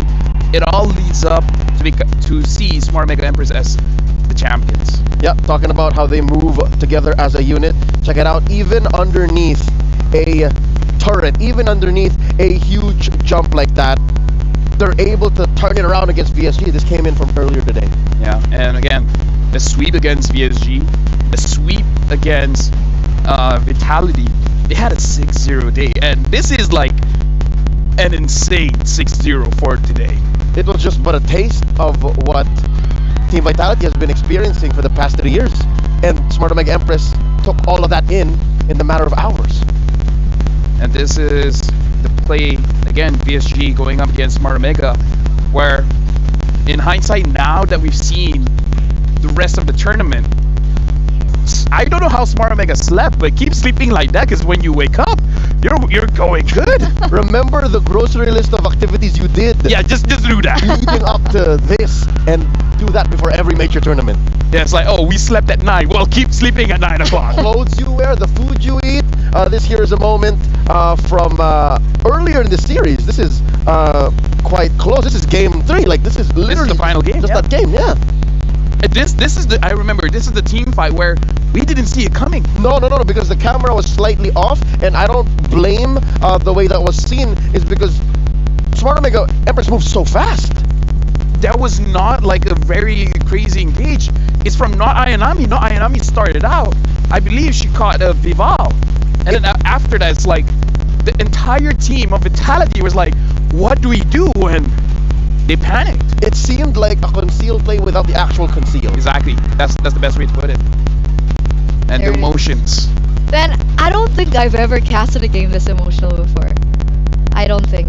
No. I think it's also because it's the first of its kind. I mean, I felt that during MSC, so you know. Yeah. Thanks for that reminder. But even like I'm not a Filipino, right? I came into this match rooting for Vitality. But when I saw the way that they picked it up, the way I saw their reactions, the way I saw just that innate amount of emotion displayed on the faces of them, that made me realize, like, this wasn't... For us, we go to work, we cast it, we go home. But for them, they've been working hard for years. Half a decade. The same roster for years. Half a decade, they've been chasing this dream. And it came true here in Riyadh.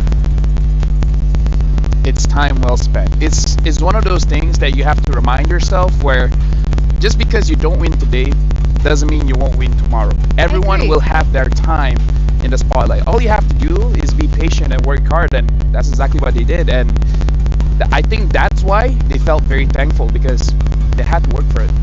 Now, let's take a look at the player bounty of the tournament, right? By PlayStation, not Ayanami. Oh, wait. Is this I think it's the Fuji Lord? It's the moment, yes. With the Barats? It's that Yeah, one. I agree. I agree with this. Because again, it blows our mind on many different layers how it happened. Check it out. Slow motion. It's slow motion. You This guys is can good. break it down. Doesn't have the welcome. She doesn't have the welcome. And whoop, yep, first skill. And by the first pixel of the first skill, like, you don't see the thing got spit out. It was under layers of multiple other animations. And she did that off of full stacks. Yeah. And again, it takes a level of awareness and game sense to be able to do that in that moment. I mean, here's the thing, not to take anything away from her, but it takes luck and skill. Like, I think even she would agree, like, there was skill in there, but she was lucky. And luck, for me, is a skill. My name means lucky, by the way, so I Wait, what? Ayman? yeah, Ayman means lucky. Oh. Yeah. Well, you know what they say about luck, right? Right in the intersection of luck and skill is preparedness, and she was prepared. She was prepared. I agree. She's definitely a force to be reckoned with. And the reason that we had MWI, like one of the reasons obviously, was to, you know, bring up the names of these players, right? Allow all the rest of the world to recognize these names. And I'm pretty sure after this, they will recognize hers. Shinoa, Ayanami. I feel like at this point, she can proudly change her name to Yes, Ayanami. I am Ayanami. I am Ayanami. I am I like Ayanami. that. Yeah, it's like, I like that. no, Ayanami, no. You're the world champion now. You deserve the Ayanami name. She can be tricksy about it. Ayanami indeed. Ayanami indeed. Yeah. Ayanami, of course. Either way, use your prize pool to buy the diamonds to change your name. For sure. For sure, Ayanami. I'll even gift it to you. Yeah. Why not? You know, speaking of gifting, did you guys get your hands on the free skins yet? And the painted skin, yeah. You got it? Yep. Oh, because last night I was like trying to get them. That's how you do it. So you're just playing That's how random you- games and just you need to play games to get that, you know. Yeah, so I mean, anyway, I played 3 ranked games last night. I regretted my last one, but the Youth Fair is here with incredible bonuses and exciting events. Grab multiple permanent skins for free, just like the Savannah's Classroom Charm and as well as the Painted Skin Classroom Glam. And of course, more exciting events will be revealed, so don't forget to stay tuned and don't forget to watch out, because you know I'm not gonna be here for you guys tomorrow. Okay, I can't remind you again, so keep that in mind. Maybe LaFell can DM you guys personally, so just DM him for that what is it called, reminder. For me, I just want to take this time by saying I enjoyed myself working on MWI. The entire tournament has been amazing. I worked with amazing people. Congratulations, it's been a pleasure working with you. Salamat. Salamat. Thank you very much. And I hope this triggers a big change in the female scene. And Let's come to the middle together, right? I'd like to think Yeah, of course. We're ending the show, right? It's fine. I'd like to think this changes things not just for MLBB in general, but even for esports and esports for women specifically. Going out to all of the Filipinas watching at home, if you guys have any dreams and hopes of becoming an esports athlete, I'm here to say, kaya nyo. Mabuhay ang Smart Omega Empress, mabuhay ang Pilipinang atleta. You guys did amazing, you guys did great, you guys did all of us proud.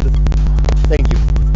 So on behalf of all the talents, the casters that are not currently with us right now, we want to thank you so much for taking this incredible, amazing joyride with us here at MWI. And like Leo mentioned earlier on, it's the first of its kind.